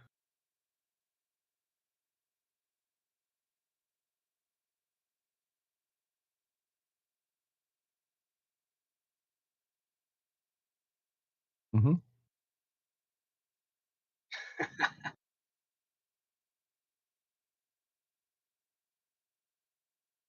I know, but you're never going to get it. Why? Well, TJump for charitability. Why wouldn't we ever get it 0? Because you're asking for God to physically manifest itself when almost every faith. No, hang on. Jesus Christ. Peter, let him finish. 1 versus 6, I can't fucking do this shit. Yeah, Peter, you're doing this to everybody. 0, finish your statement. Thank you, Warren. My point is, you're asking for physical manifestation of God, and almost every religion that I'm aware of puts God in a metaphysical realm where you can't. And I may be getting the terminology wrong, but he is not in the physical realm. Some religions think he is physical. He is Gaia. He is the trees, etc. So, can I ask why you are determining what I am asking when I haven't said anything about what I am asking? Yeah, I would agree with Peter here. So it seems I'm asking you for your evidence. No matter it seems whether or not it would convince me, I'm asking you for your evidence, and your answer is you're never going to get it because I answered you said this, which I didn't say. Hold on, you said this. What I didn't say. I'm asking you for your evidence. I don't think unless I grabbed God by the hand and brought him in front of you that it would ever be sufficient for you. What I'm saying is that when I humbled myself, I'm sorry you're that dishonest, but we just asked for what convinced you. And if you don't want to tell us what convinced you, then maybe something didn't convince you. I don't know. I have no clue. I want to clarify one thing real quick. Like that. 1 sec. I want to clarify something really quick. So your belief of what will convince us is irrelevant. Your psychological biases don't matter. Evidence is evidence regardless of whether or not people accept it. So you saying that we won't be convinced is just you giving a cop-out that you don't have any evidence. You saying that your God doesn't exist in the physical realm and can't be tested is just you admitting you have no evidence. And I don't care if it's physical. You can give me whatever kind of evidence you want. I just need some evidence to indicate it's not just something in your imagination. If you can't provide that, you have no evidence. So this is something theists do a lot. They try and label the atheist as being biased. Like, no, you just need to present evidence. Like, it doesn't matter if we accept it or not. If you have evidence, it's evidence regardless of whether or not we accept it. Stop making excuses. Well, all I know is there are millions of people that when they humble themselves before God, their life gets better. And then I know a bunch of atheists who are nihilistic and don't give a shit. Explain what humbling is. You still haven't explained what humbling is. Peter, this whole humbling thing is getting lost in the weeds. The important thing is what Zero just said right here: humbling themselves before God. That statement alone, right there, already assumes that God exists for you to humble yourself before. Exactly. I appreciate you trying to be charitable, Warren. I really do. I thank you. Not a problem. So, but the problem with that, Zero, is if you already assume that God exists for you to be able to humble yourself before him, then how do you determine that the conclusion you're coming to is not confirmation bias? That's the problem, because then you have to justify why I'm holding something, why I'm holding onto a belief when it could be confirmation bias.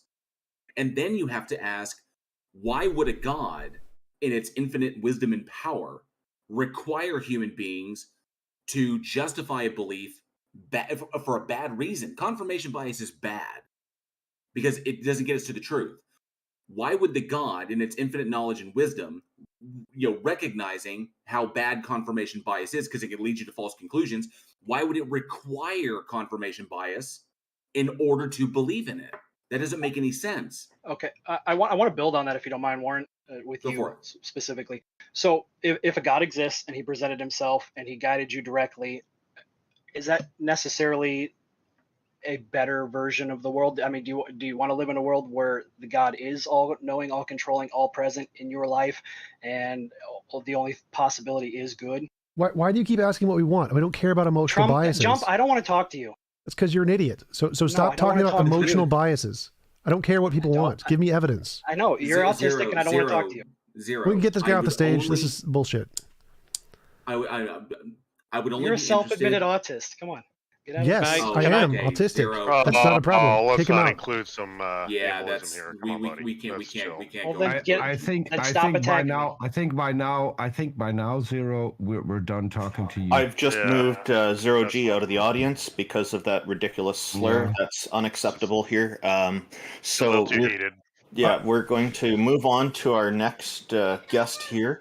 Unless anybody just wanted to summarize something quickly before we did that. Well, I got to be honest. yeah, I think it's a more jail's egregious. Just got a confirmation bias against confirmation bias, Well- and that's circular. So. So I think it's more egregious that he never mentioned any actual factual statements, and the only thing he said is, "What do you feel? This is how I feel. What do you feel?" And that's it. That was the only things he brought up. He brought up no logical evidence whatsoever, and this is the problem with those kinds of religious arguments, is that there's nothing there. Like just saying you feel or you have a bias, and well, I just lost my bias, and that's how I accepted the true faith. That's not evidence. Literally, none of that is evidence. No. None of that is actually rational or logical at all. It's just gibberish.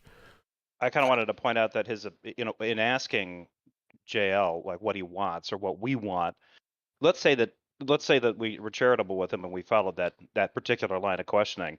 If I say, yeah, actually I do, I want to know that God's there, I want to believe in that, but I've humbled myself and I still don't get it, right? Do you want me to then acknowledge belief in something? Do you want me to lie? Right? Like you could want that type of deity as much as you want, but not be convinced it's there.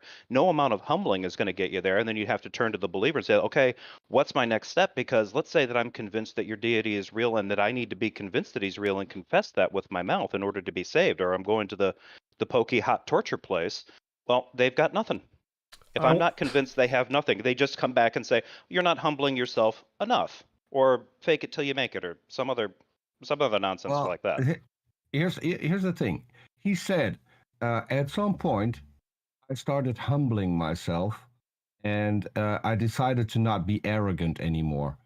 Then he comes into this chat, is not humble at all, and is arrogant, and that is supposed to convince us that he made the right choice.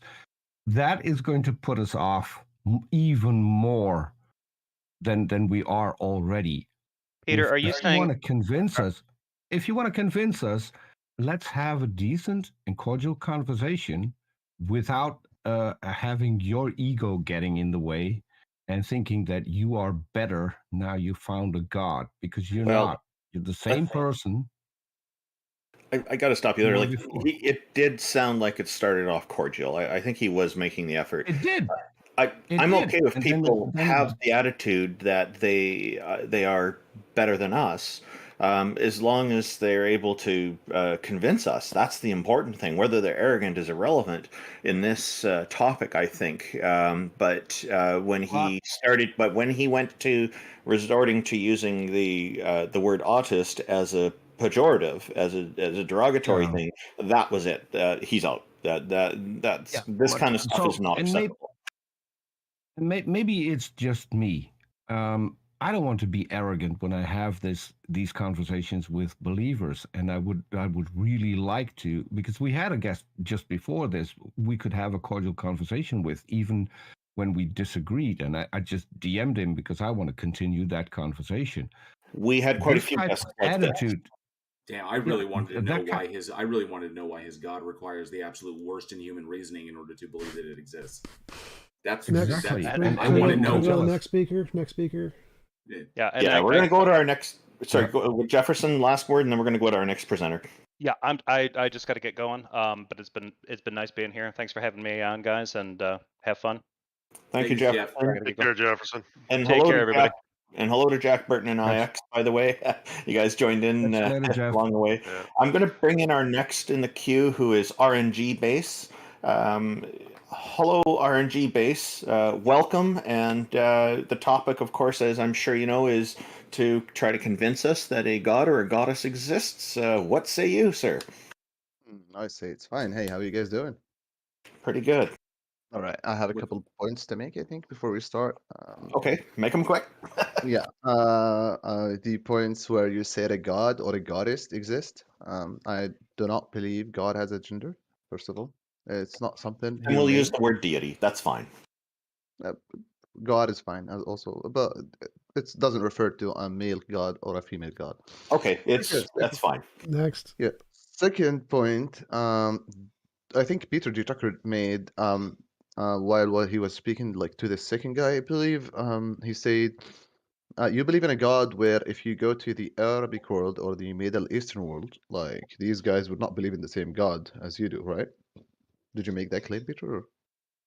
Yes, and I can elaborate on that because I host a show about the Quran, and I've read the Bible myself twice, cover to cover.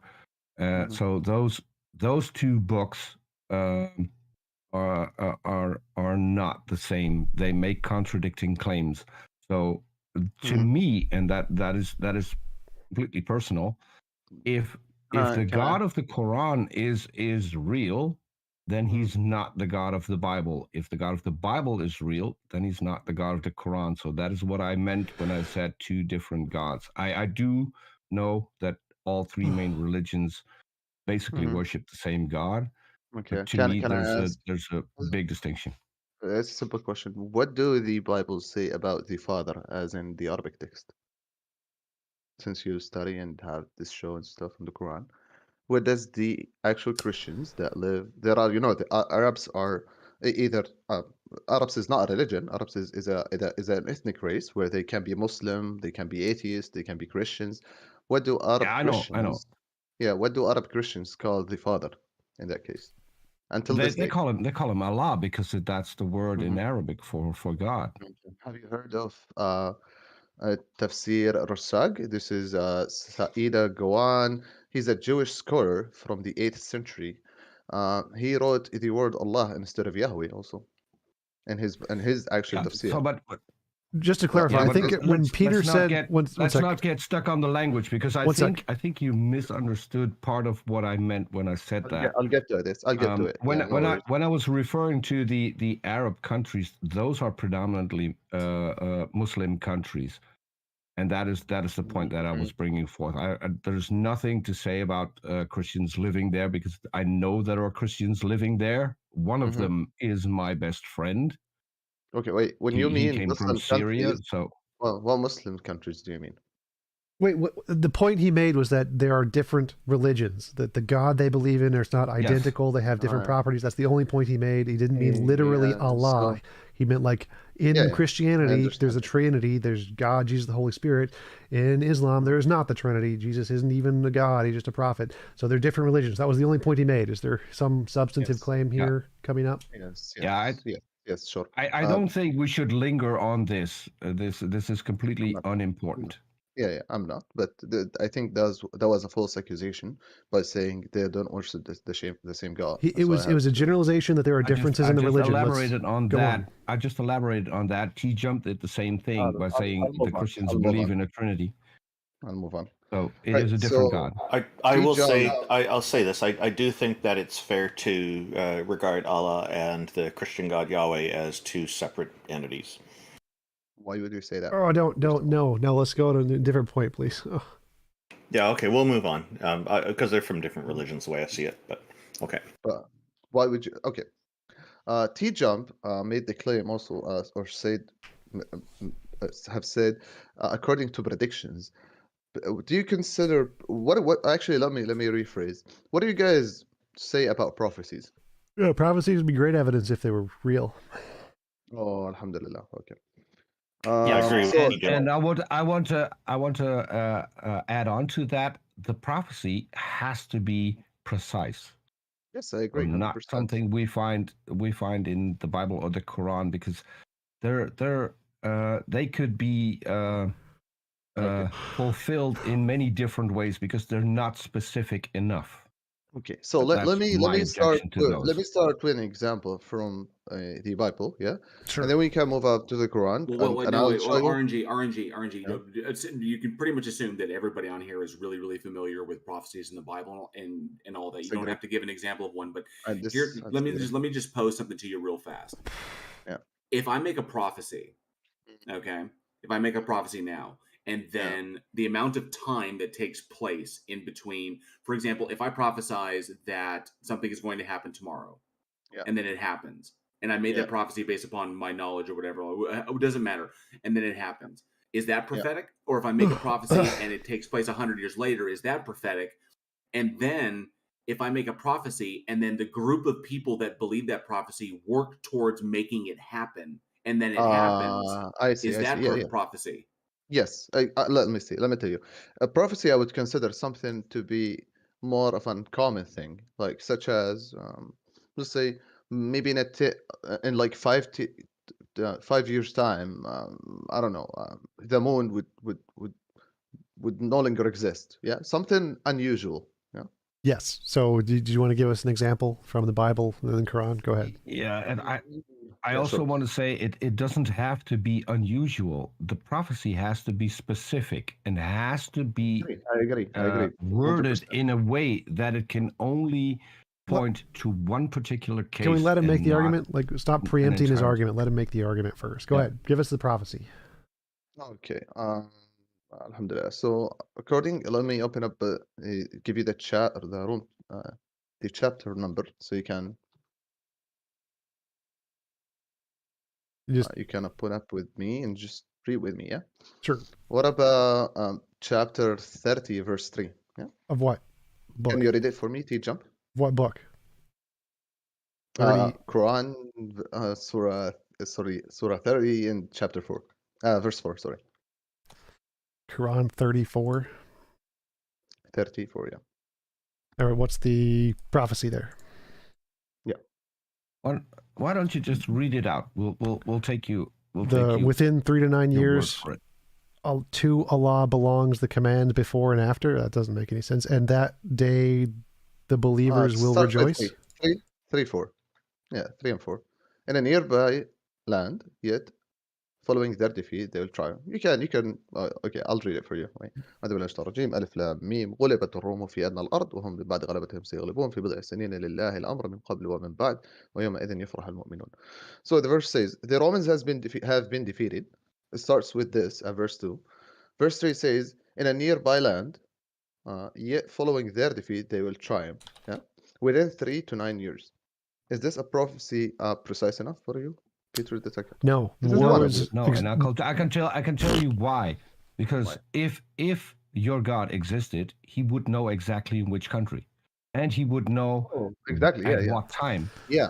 Do you know what in a nearby country leaves it open to multiple events. That's that great. is why this is not a prophecy. Yeah. Do you know what's the word nearby in Arabic means? It means adna.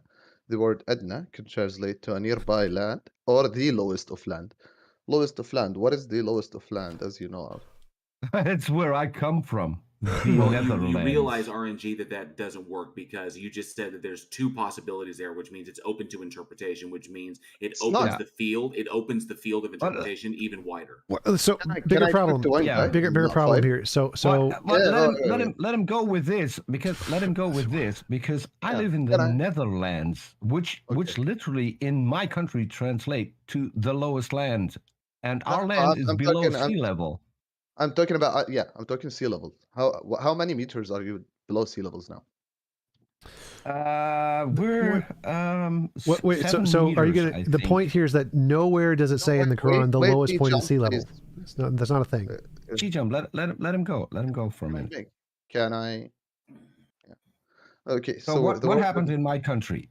What happened in my country? Why do you say your country? First of all, why do you say your country?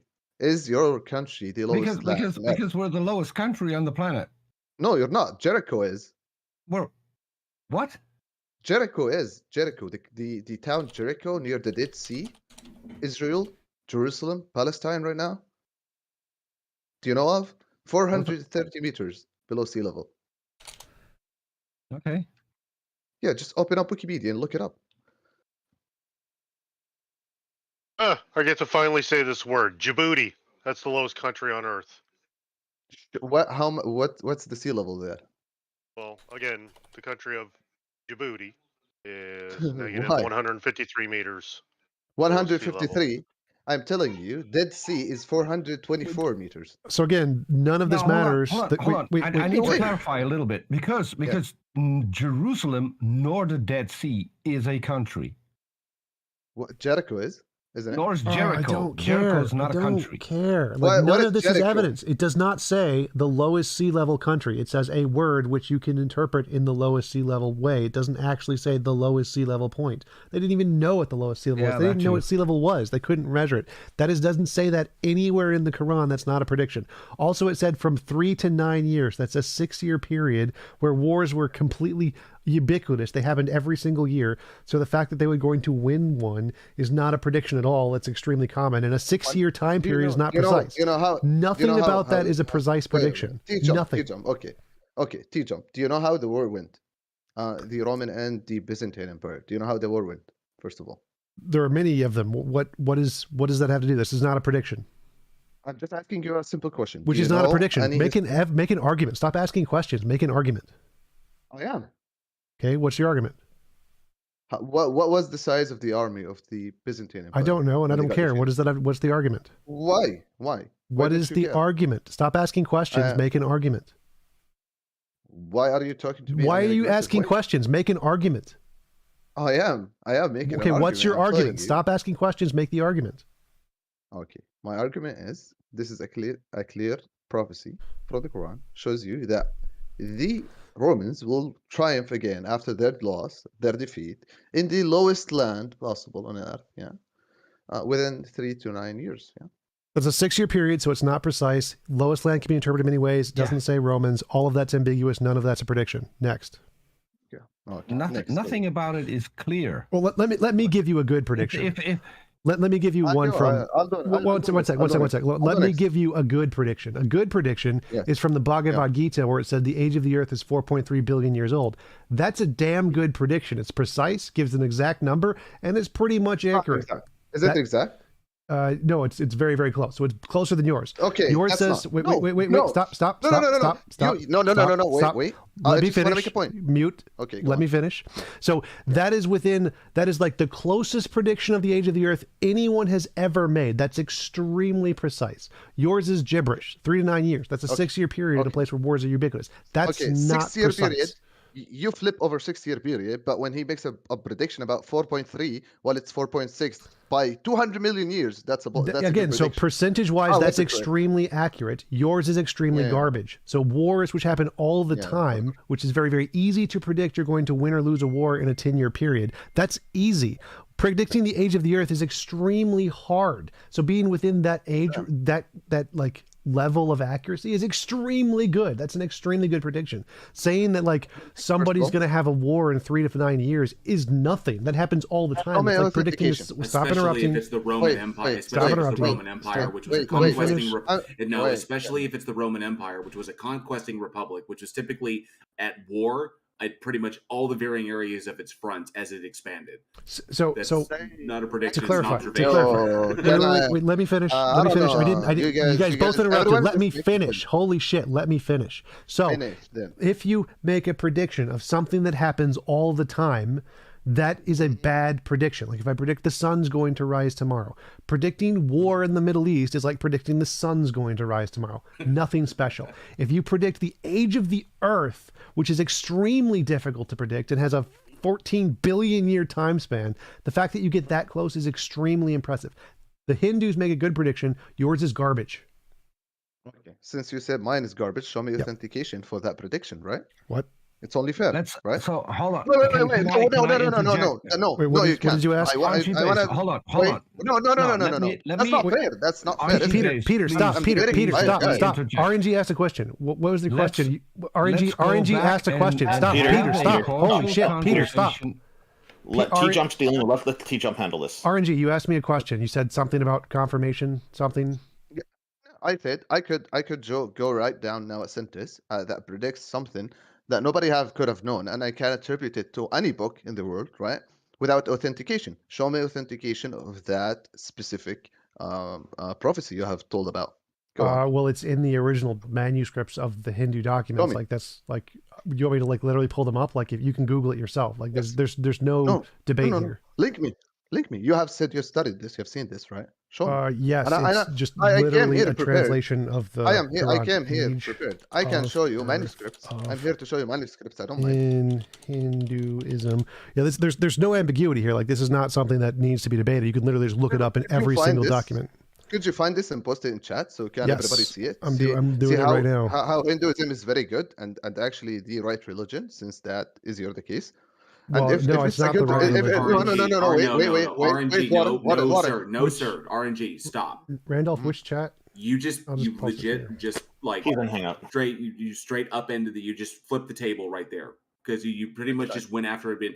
All TJump was bringing up was that one particular group made a better prediction that is more precise than yours did. Okay, that's all he was bringing up. You immediately jumping to the conclusion that Hinduism is the right religion, is the better religion. Yeah, but wait. Let me say, because he said himself, if I see predictions, I would take this for granted, right? Evidence. Predictions is evidence, correct? Yeah, you said that's the evidence. So is that not enough evidence for you to believe in Hinduism? No, that's most likely just a lucky guess, but it is evidence. It's better than your evidence. Okay. The thing is, I literally have around 200 prophecies, and I can literally start giving you one by one. No worries. All right, I'm going to stop this because you've... Randolph, but this is not fair. RNG base. You've provided a prophecy that didn't work out. We have limited time because there's quite a few people waiting to get in here. If you want to make one more point, that would be fine. Let's try to keep the time down on this, and you can go back and forth to TJump on this, I think is what you want to do, right?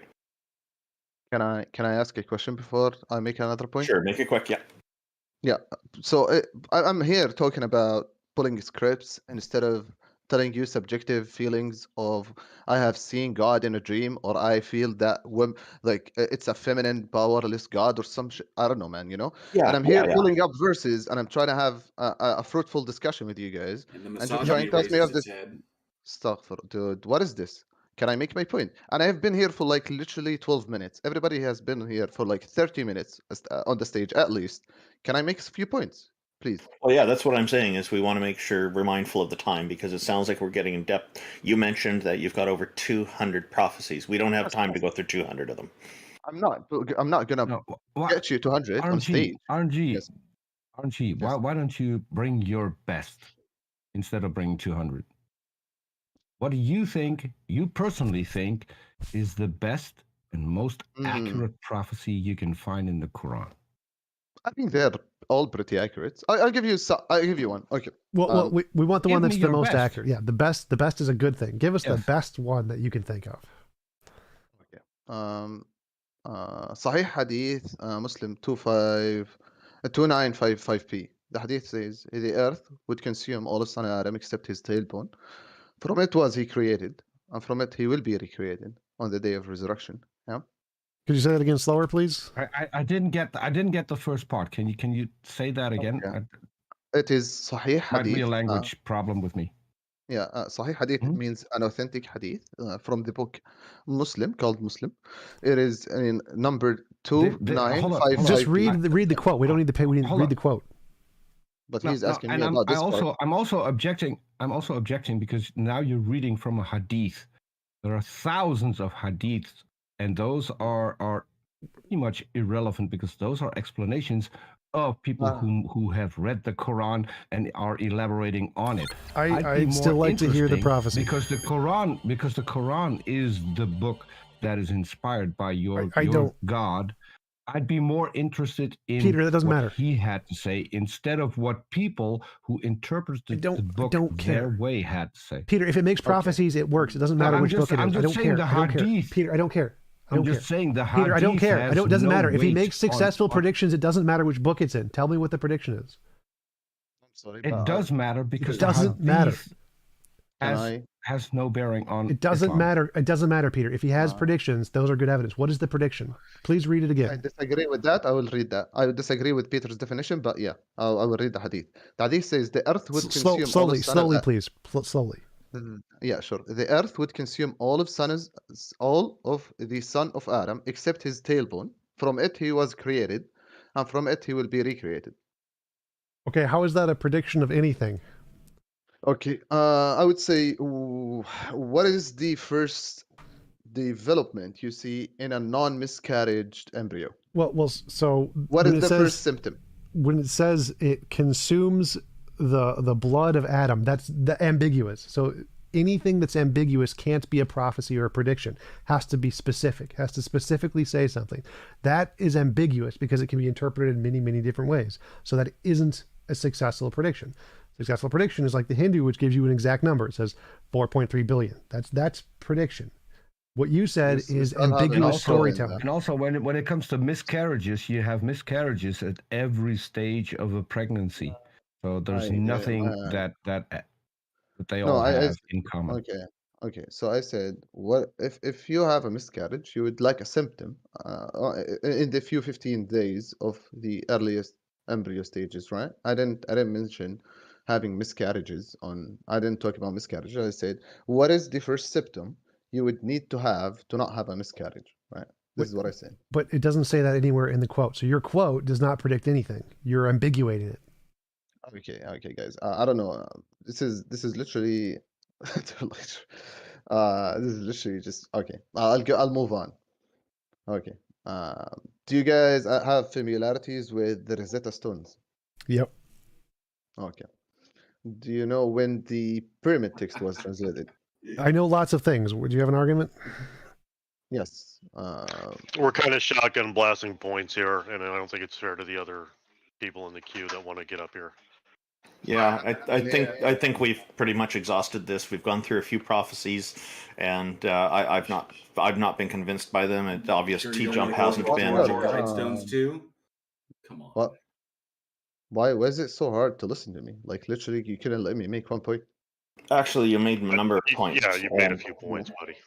Yeah, so we're gonna move on to the next audience member. Thank you for joining us, RNG Base. The next person joining us is an atheist. His name is God420. Oh God. God420, welcome. And a LARPer. Hello, how you doing? Good. What do you have to say? I was wondering to see if RNG could actually convince me that his God is correct. You guys can go to the private chat. Where you'll have to engage with him on that separately. Is that just the reason why you joined us? Yeah, okay. Well, I'll wait until the next Theist comes up if you want. Okay, so we're going to thank you for joining us, God420. Appreciate your time. We're going to move on to the next guest, who is Zizo. Where is Zizo here? I'm trying to... Darn, this moves things around again. This I'm trying to find Z-I-Z-O here. Z-I-Z-O. I apologize. I cannot find Zizo. He jumped off the queue, so. Oh, no wonder. Okay, so we're gonna go with Kyrie. Kyrie, and I don't see Kyrie on here either. Yeah, Okay, people are. Boomer If you like, Steam. leave and join the queue. It puts you back, resets you to the bottom. Oh, I keep a separate queue. We're gonna go with Boomerstein next. I hope I'm pronouncing this name correctly. Boomerstein, welcome. As I'm sure you know, our subject here is to try to convince any of us that a god or goddess exists. How are you? Welcome. Good. I know half of you already. What's up, Boomer? So, you know what?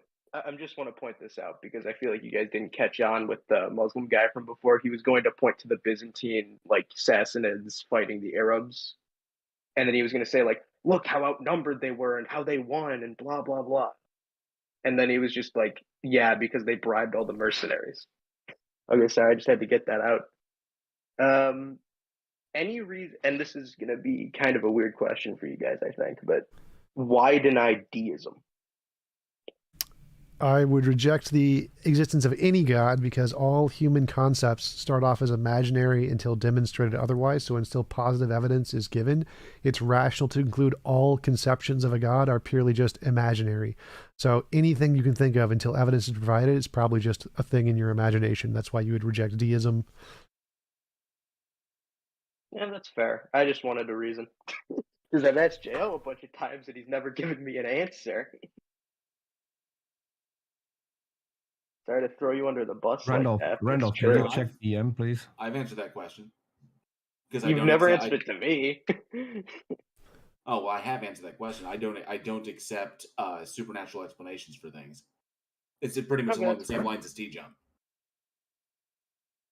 Okay, that's fair. I just wanted to get a reason. I don't really have to agree with it. Because potato. Ah, yes. Well, why don't Because JL 42. TJump just go on agreeing with each other about everything? Yep. Yeah. Because reason. Okay, you can throw me down now. Oh, gladly. Let me do it. Hold on. Ugh. Into the lion pit with you. Okay, so we're gonna go on to our next guest here, who is, hope I'm saying this right, Abu Akhtab. They'll have to correct me on this if I can find them in the list here. This Discord really needs to work on He their... took off. I Oh, got. Are you going off the? Heroscos would be next. Heroscos, where's Heroscos? I got it. Heroscos, H-A-I. There we go. Welcome, Heroscos. Thank you for joining us. As I'm sure you are aware, our topic is to try to convince any of us that a god or a goddess exists. Welcome. Yeah, I would like to start off by prefacing and asking a question. If it would be too charitable to ask, if I could speak to one person in specific throughout the course of this entire discourse. Sure. Okay, so can everybody else sort of mute themselves and under no circumstance speak up? And I regard one person in very specific. I might speak up if I have to clarify something, or any of us might, but generally we'll let you just focus with one person. Go ahead. All right, seems good. Is it okay if I pick someone out in specific that I'd like to debate or talk to? Yeah, sure. Okay, so JL Warren. What's up? From what I've seen in you, you seem like probably one of the more open to new ideas kind of a person in this chat. So I'd be interested in talking to you in specific. Now, I have studied quite a bit on Christian apologetics. Mm-hmm. Now, one of the specific areas in which I find to be the most profound when it comes to proving the existence of God is like the Muslim guy said in the past. He said prophecy. Now, I believe Muslim prophecy, a lot of it's ambiguous. A lot of it's just kind of dumb, and it doesn't make any sense. Now, there are specific prophecies in the Bible which do have set time locked periods in which these things would have to transpire and for them to be considered prophetic. Otherwise, the entire religion would just go to nothing and it would be moot. Like the destruction of Tyr?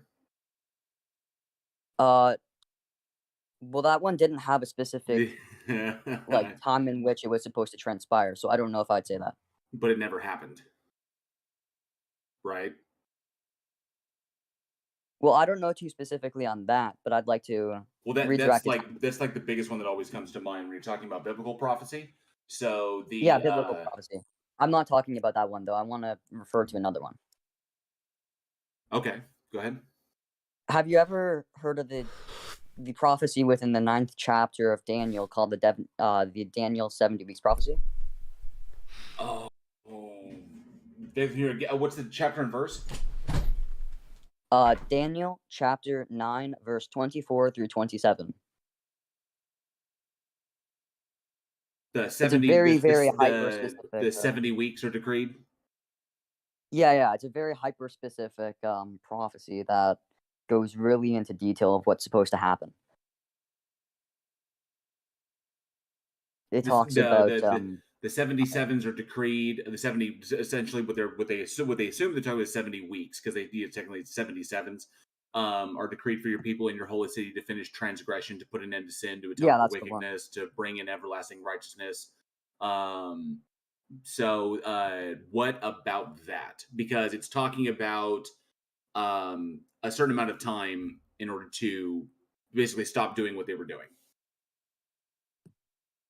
Well, if you look at the Masoretic texts, and this is why I like using the King James Version of the Bible. It was compiled by a bunch of Orthodox Jews and preserved. So presumably they'd have a bias against what this would prove. Now, what exactly it proves is the exact year the Messiah would die on over the course of about 500 or 700 to 500 years.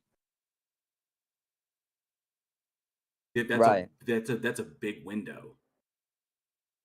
No, because it says like specifically when it would happen though. So yes, it is a big window, sure, but seemingly there is no reason for this or possible method by which they would use to accomplish the fulfillment of this prophecy, especially because it works against them. Well, there's two issues there. One is specificity, which is what TJump brought up. TJump and both Peter brought up with the talking with the previous guy. Yeah. Is that specificity is really important. And there's also the issue that if this knowledge is known, as was the oral tradition that was passed down until it was written down, if this knowledge is known as part of like what their biblical prophecy is or what their prophecy was before it was written down, because it was just the oral tradition, then how do you account for groups taking strides or basically making concerted efforts to bring this to fruition? Because remember, the longer amount of time between the actual making of the making of the prophecy and the time that it takes place, especially if I give like such a large window in which it could take place, that means I've got a lot amount of time that as long as it occurs within that window, then technically I'm correct. So if I say like next year, if I say like next year I'm going to do an action, and as long as or say I'm going to do an action within a year, and as long as I do that action within 365 days, technically did I prophesize it? But even more so, what I brought up with the other dude is that when there are groups that are making concerted efforts to make it happen. In other words, like directing events to make it come true. Now, if there is a group which there are groups, working in concert to make these things happen, does that make them prophecies? Well, first of all, I don't think crucifying or rather publicly executing the leader of your religious organization in the most cruel and suffer-inducing manner possibly would be something that you'd work in favor of, nor do I think these people specifically were hyper-focused on this prophecy being fulfilled in this exact moment. But wouldn't it behoove Christ to act in a behavior that would result in that and allowing him to fulfill that prophecy? Because Christ himself, if he existed, would be aware of the oral traditions of his people. And so he would be aware of what that would be. And so he himself was convicted of the crime of heresy and claiming to be king. And so essentially that's why he was crucified. That's why he was essentially judged, and why he was crucified in the end. And the problem is that if he is aware of this and he believes a thing and he walks around telling people that this is what it is, and he knows full well that this is what's going to happen to him for doing this, which essentially he predicted. So if he knows the results of his actions and then it happens, and he constructed those events, or his disciples constructed those events to make that happen, does that make it prophecy? Well, first of all, I think that, I mean, even going over the Gospels, and I know this, you might think this is circular logic, but at the same time, historians do take into consideration the emotional state and the psychological state of the people writing these Gospels themselves. And what you'll notice inside of them is that they lose all hope. They basically kind of want to die. Well, that's because this problematic. happened. Is how can we speak to the we because the people who wrote them weren't there. They were written anonymously. We don't know who wrote them, and they weren't firsthand accounts. So that's what's problematic, is we can't speak to the emotional state of the people depicted in the story because the person who wrote them. This is kind of a red herring, though. No, This but is kind of a it's red not herring, because but- we can't draw a conclusion as to the emotional states of the people within the story based upon the account of a person who wrote it decades later who was never there and never met them. Yeah, see, the problem making here, though, is assumptions.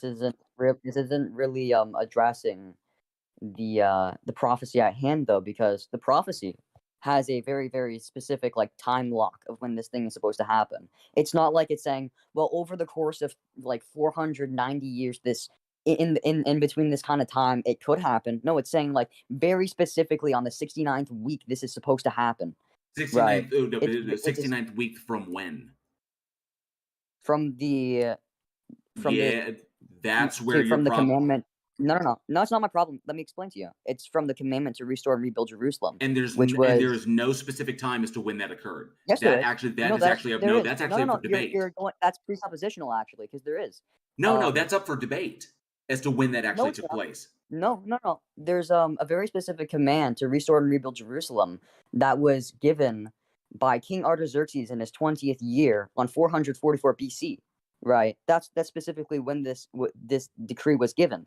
Now, very specifically in this decree was the commandment to restore and rebuild Jerusalem. Not only that, but to rebuild the walls, which is a specific component of the prophecy, which isn't fulfilled anywhere else in any other decree to restore and rebuild Jerusalem. So the claim that there is ambiguity here is completely unfounded, and it's presuppositional. No, it's not. It's judging what different denominations believe about different things and who and what starting points you have. Because there's some people that reject that God would divine anyway, that God would inspire anything through Xerxes. There are people that reject that. Okay, so there is argumentation as to what point you start from, but it doesn't matter. That still injects ambiguity into this. But here's another issue on this: none of this was written down. No. I want to address what you just said because I don't want to move on from that. I disagree with that highly. I mean, but you can't disagree with that. To make rational. No. You'd have to make rational claim though that God wouldn't work through these people because there's people like Cyrus who God worked through. He was a conqueror. But you don't know that God worked through Cyrus. But it says in the scriptures that he did. It does, but the Cyrus cylinder itself does not. No, I'm not talking. No, that's ridiculous because it says in the religious scripture itself. You're questioning whether these religious denominations would believe that or not. So that is contingent upon the internal consistency of the Bible itself, not external factors. Is Cyrus a Messiah? Cyrus is not the Messiah, no. Then why is he referred to as a Messiah in the Bible? Because he's an anointed one. But there are people who don't believe that he is. And the historical side of Cyrus. No, Harrow. And the historical side of Cyrus's cylinder, the proclamation of what he was going to do when he basically took over Babylon. The Cyrus cylinder disagrees with this because he returned the religions and the temple building to all of the people of Mesopotamia because the Jews were not the only ones that were in bondage there. He did it to everybody because Cyrus, part of his campaign, Cyrus was very, very big on allowing the people of an area, allowing native people to continue their own beliefs. He did not force belief onto other people. He allowed them to keep their traditions, to keep their temples, to keep their. The Jews were included in that. It was all the people of Mesopotamia, not just the Jews. But the Bible is a Jewish-centric story. So the Jews interpreted it as if he was speaking to them specifically to allow them to rebuild the temple at Jerusalem, but he wasn't. Give me a piece of scripture that would say this. They called him the Messiah. Where does it say in the text that Cyrus is the Messiah? They referred to he is the only person other than Jesus to be given the title of Messiah as an anointed one sent by God to liberate the Jews. Can you give me a piece of scripture that calls him? No, I want a piece of Old Testament scripture that refers to him as Messiah. I don't think that really even has relevancy to the point. It does have relevancy to the point. The point is that the Bible is a Jewish-centric story, focused on the Jewish people and their experiences, but it is not reflected in the historical account, like the actual historical account or the archaeological account. Yeah, but I don't understand though. I don't understand your point here though, because it just says that he was anointed, that God was going to do all of his pleasures through him. That's what it's talking about. It's talking about right. that Cyrus is the only other person other than Christ himself who was given that title because he liberated the Jews and allowed them to rebuild their temple. Like a verse that calls him Messiah. Give me a verse that calls him Messiah. Harrow, stop. But Cyrus was the only one given this other than Christ. And the reason you have yet to substantiate this claim. You're being irrational right here. No, I'm not. Give me a verse that says Harrow, you've got to let me finish, dude. Cyrus liberated all of those people and allowed them to return to their faiths and rebuild their temples. In the Cyrus Cylinder itself, it actually states one of his proclamations was that he was returning the rights of the people of Mesopotamia who were liberated and to do this. That was his whole big thing, because Cyrus, for the time, was incredibly progressive, given the time period. Okay, so the Jews interpreted it as though he was speaking to them. So it's a Jewish-centric story. He restored the Jews' rights to rebuild the temple, to rebuild their temple. But he was talking to everyone. The Cyrus Cylinder states that he was speaking to everyone. He wasn't a Messiah. He simply liberated Babylon and then allowed everybody to continue their lives as normal under the new regime. That's it. Okay. But the Jews make an assumption about Cyrus with no justification, because he allowed them to continue doing what they were doing. So they assume that because he did that, he was sent by God or anointed by God to give him the power to restore the Jews. Okay. So it's an assumption that's being made. And not to mention, the first big thing when it comes to the prophecy, these things were written down after the fact. So the oral tradition in and of itself is unreliable. The oral tradition passes down for decades, and then someone writes it down from the oral tradition, which essentially is you're relying upon a story that's passed hands over multiple generations, and then all of a sudden you have the story being written down that this was the prophecy, that this is when Christ was killed, this is what was said, and this is the prophecy that came true. How can you trust a prophecy that was written down after the fact by a person who was not present for either of the events, but was only given the information, not even secondhand or third hand, but generationally down the line, in order to confirm the very thing that person believes? So I would like to redirect the attention to the actual topic at hand, which is on the Daniel 70 weeks prophecy. This has no real relevancy to what we're talking about here. The only reason why this ever was brought up is because you said that certain denominations believe that God wouldn't work through a man like Artaxerxes, and then Cyrus got brought up as an anointed person that would do the pleasures of God. Not only does this not actually threaten the internal consistency of the Bible, because this is pertaining specifically to the Jewish God at their contemporary time. No, I'm saying that there's ambiguity in that, and you can't rely on it because it's non-specific. That's what I'm saying. There's no one saying though that proves the existence of God, though. No one's saying that. No, I'm saying that the prophecy itself cannot be relied upon as evidence. It is insufficient. You cannot draw a conclusion from this. Just like the big defeater, that's why I brought up the siege of Tyre. Tyre has not been destroyed. Tyre was never destroyed. So there you go. And that was prophesied to occur directly, and it never happened. Listen, okay, I could go on this prophecy of the destruction of Tyre, but I'm not going to, because it's not pertaining to what we're talking about. Okay. Like we're talking about the Daniel 70 weeks prophecy. Tell me why a denomination would say God there's wouldn't some work through a groups that, guy there's like some groups that just don't believe that. Not only that. No. Let me talk. Hold on. It's not even necessarily that God is working through this man Artaxerxes to make this thing happen, because the guy writing this account is called. Wait, hold on. Let me remember what he is called. He was a biblical figure, anyways. But it gives a specific time frame of when it was supposed to happen, right? He was somebody who is worked through as a biblical figure. So there's not really any claim to be made here that God would work through, say, God wouldn't work through That's this figure. not the point that I was bringing up. I was bringing up that there is too much ambiguity to give the prophecy any credibility. How? There's too much ambiguity. It's so specific, though. No, it was specific because it was written after the fact. After what fact? This was not written down at the time that it occurred, Harrow. The Are prophecy you was saying written, that this was committed to Oh paper my. after the fact. This was Okay, the but oral here's the thing. tradition. That's presuppositional, though, because No, that it's doesn't. not. No, it's not. We know Yes, archaeologically speaking how that it's these let me archaeologically speaking explain. that these were written down after the fact. Beforehand, they were oral tradition. Okay, so let me explain why that's wrong. So you're saying that they were written down before then. Yeah, because there's divine authorship involved in it. So That's it's a not like presupposition. you're understanding. But here's the thing: you're being presuppositional here. No, I'm not. By I'm going by saying the evidence. no. The Listen, evidence man. doesn't bear that Be out. quiet and let me talk for a second, okay?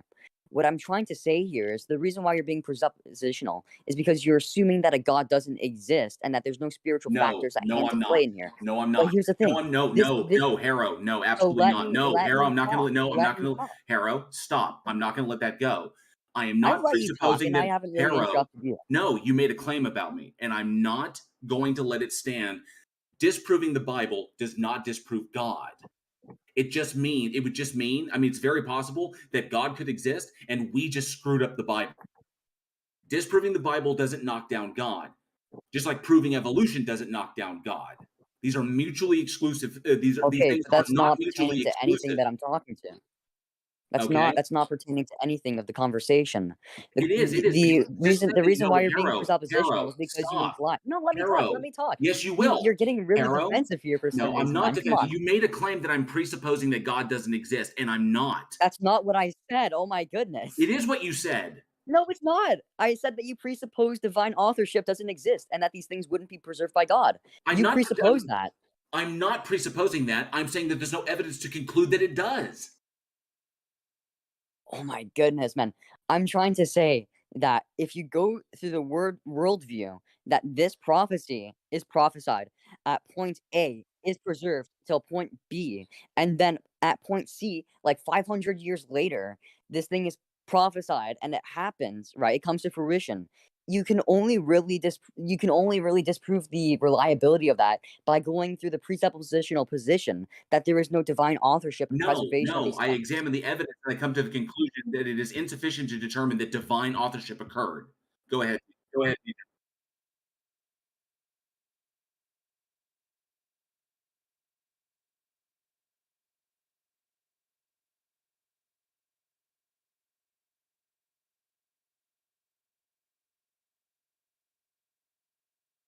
No, it's to presuppose that God wouldn't have preserved these texts in the first place. But it would have to prove that God preserved these texts for these things to have come to fruition in such accuracy. No, that's not the way that works. So you're saying that if there was a prophecy and it came true, the only way that would happen was if God preserved the text? I'm saying that the Christian worldview, is that God preserved these texts, and that's why they came to fruition in such accuracy. But they weren't super accurate, and you're presuming that it was kept in line by God. But they were. Okay, can you explain to me where the ambiguity is here then? Yes, the ambiguity is that the biggest one is the large window in which it has to take place. It didn't say a specific day, time, or year. Yes, it did. It did. What time did it say it was going to take place? It said 483 years after the commandment to restore and rebuild Jerusalem in their prophetic years that this thing would transpire within. So that's 365 days that it could have occurred, right? No, it's not days. It's it's weeks of years, sevens. That's the original word that's used, but we didn't have one in the KJV dialect to describe that metric of Right. measurement. And Can you read it again? Then, Can you read the No, go ahead, prophecy go ahead. again? You want me to read it? Yeah. Like, what's the I'll- Bible verse that we can read this from? Here, I'll just bring it out in my Bible right now. Give me a second.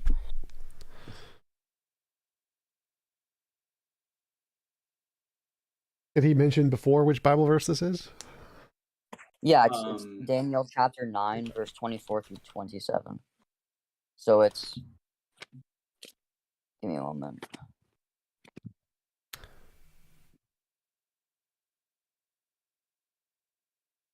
I mean, it was also just brought up to me. It's also problematic because you're presupposing dispensationalism. So, Dispensationalism. Do you know what that word means? yes, I do know what it means.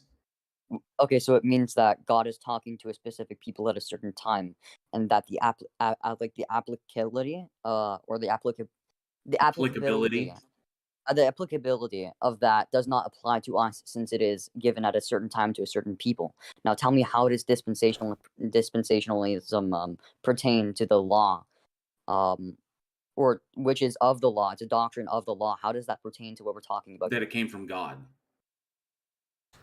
Right, but that's not dispensationalism. That's divine authorship. Okay, Errol. So what is the prediction here? 77s are decreed for your people and your holy city to finish transgression. Like, what is this? Yeah, it's prophesying. 70 weeks are determined upon thy people and upon thy holy city to finish transgression and to make an end of sins and to make reconciliation for iniquity and to bring in everlasting righteousness and to seal up the vision and prophecy and to anoint the most holy. Know therefore and understand that from the going forth of the commandment to restore and rebuild Jerusalem unto the Messiah, the prince shall be given 7 weeks and 62 weeks. So that's 69 weeks, right, of the 70 weeks. 69, that would be 483 of their years that they use at the time. And this would have to, and this is the amount of time that it would take, right? Wait, go back. So is after you said 70 weeks? Restore and rebuild, are these to restore and rebuild Jerusalem? This would have to one happen. second. You said years at the time. Is that different from today's years? Is it like close to a year? Yeah, it's different. Their years were 360 days. Okay, so it's close enough to a year. So you said how many years? No, it's not. It actually makes a huge difference. Actually, how many years did you say this was supposed to happen in? 483. 483 years. Yes. That's a pretty big spectrum of time. This is not a very precise prediction. But here's the thing. But that's exactly why it is so precise. It's because it says it is specifically supposed to happen right after this, like right within this 7-week period, or the 7-year period, rather. It is supposed to happen, right? Over the course of these 7 years. If it happens any other point, that's not what it is. It's So within these specific 7 years. What is the 480 year thing? The 483 years. Now, if you multiply 69 by 7, that's what it would equate to. And since they're using sevens here to describe years, so it would be 69 sevens.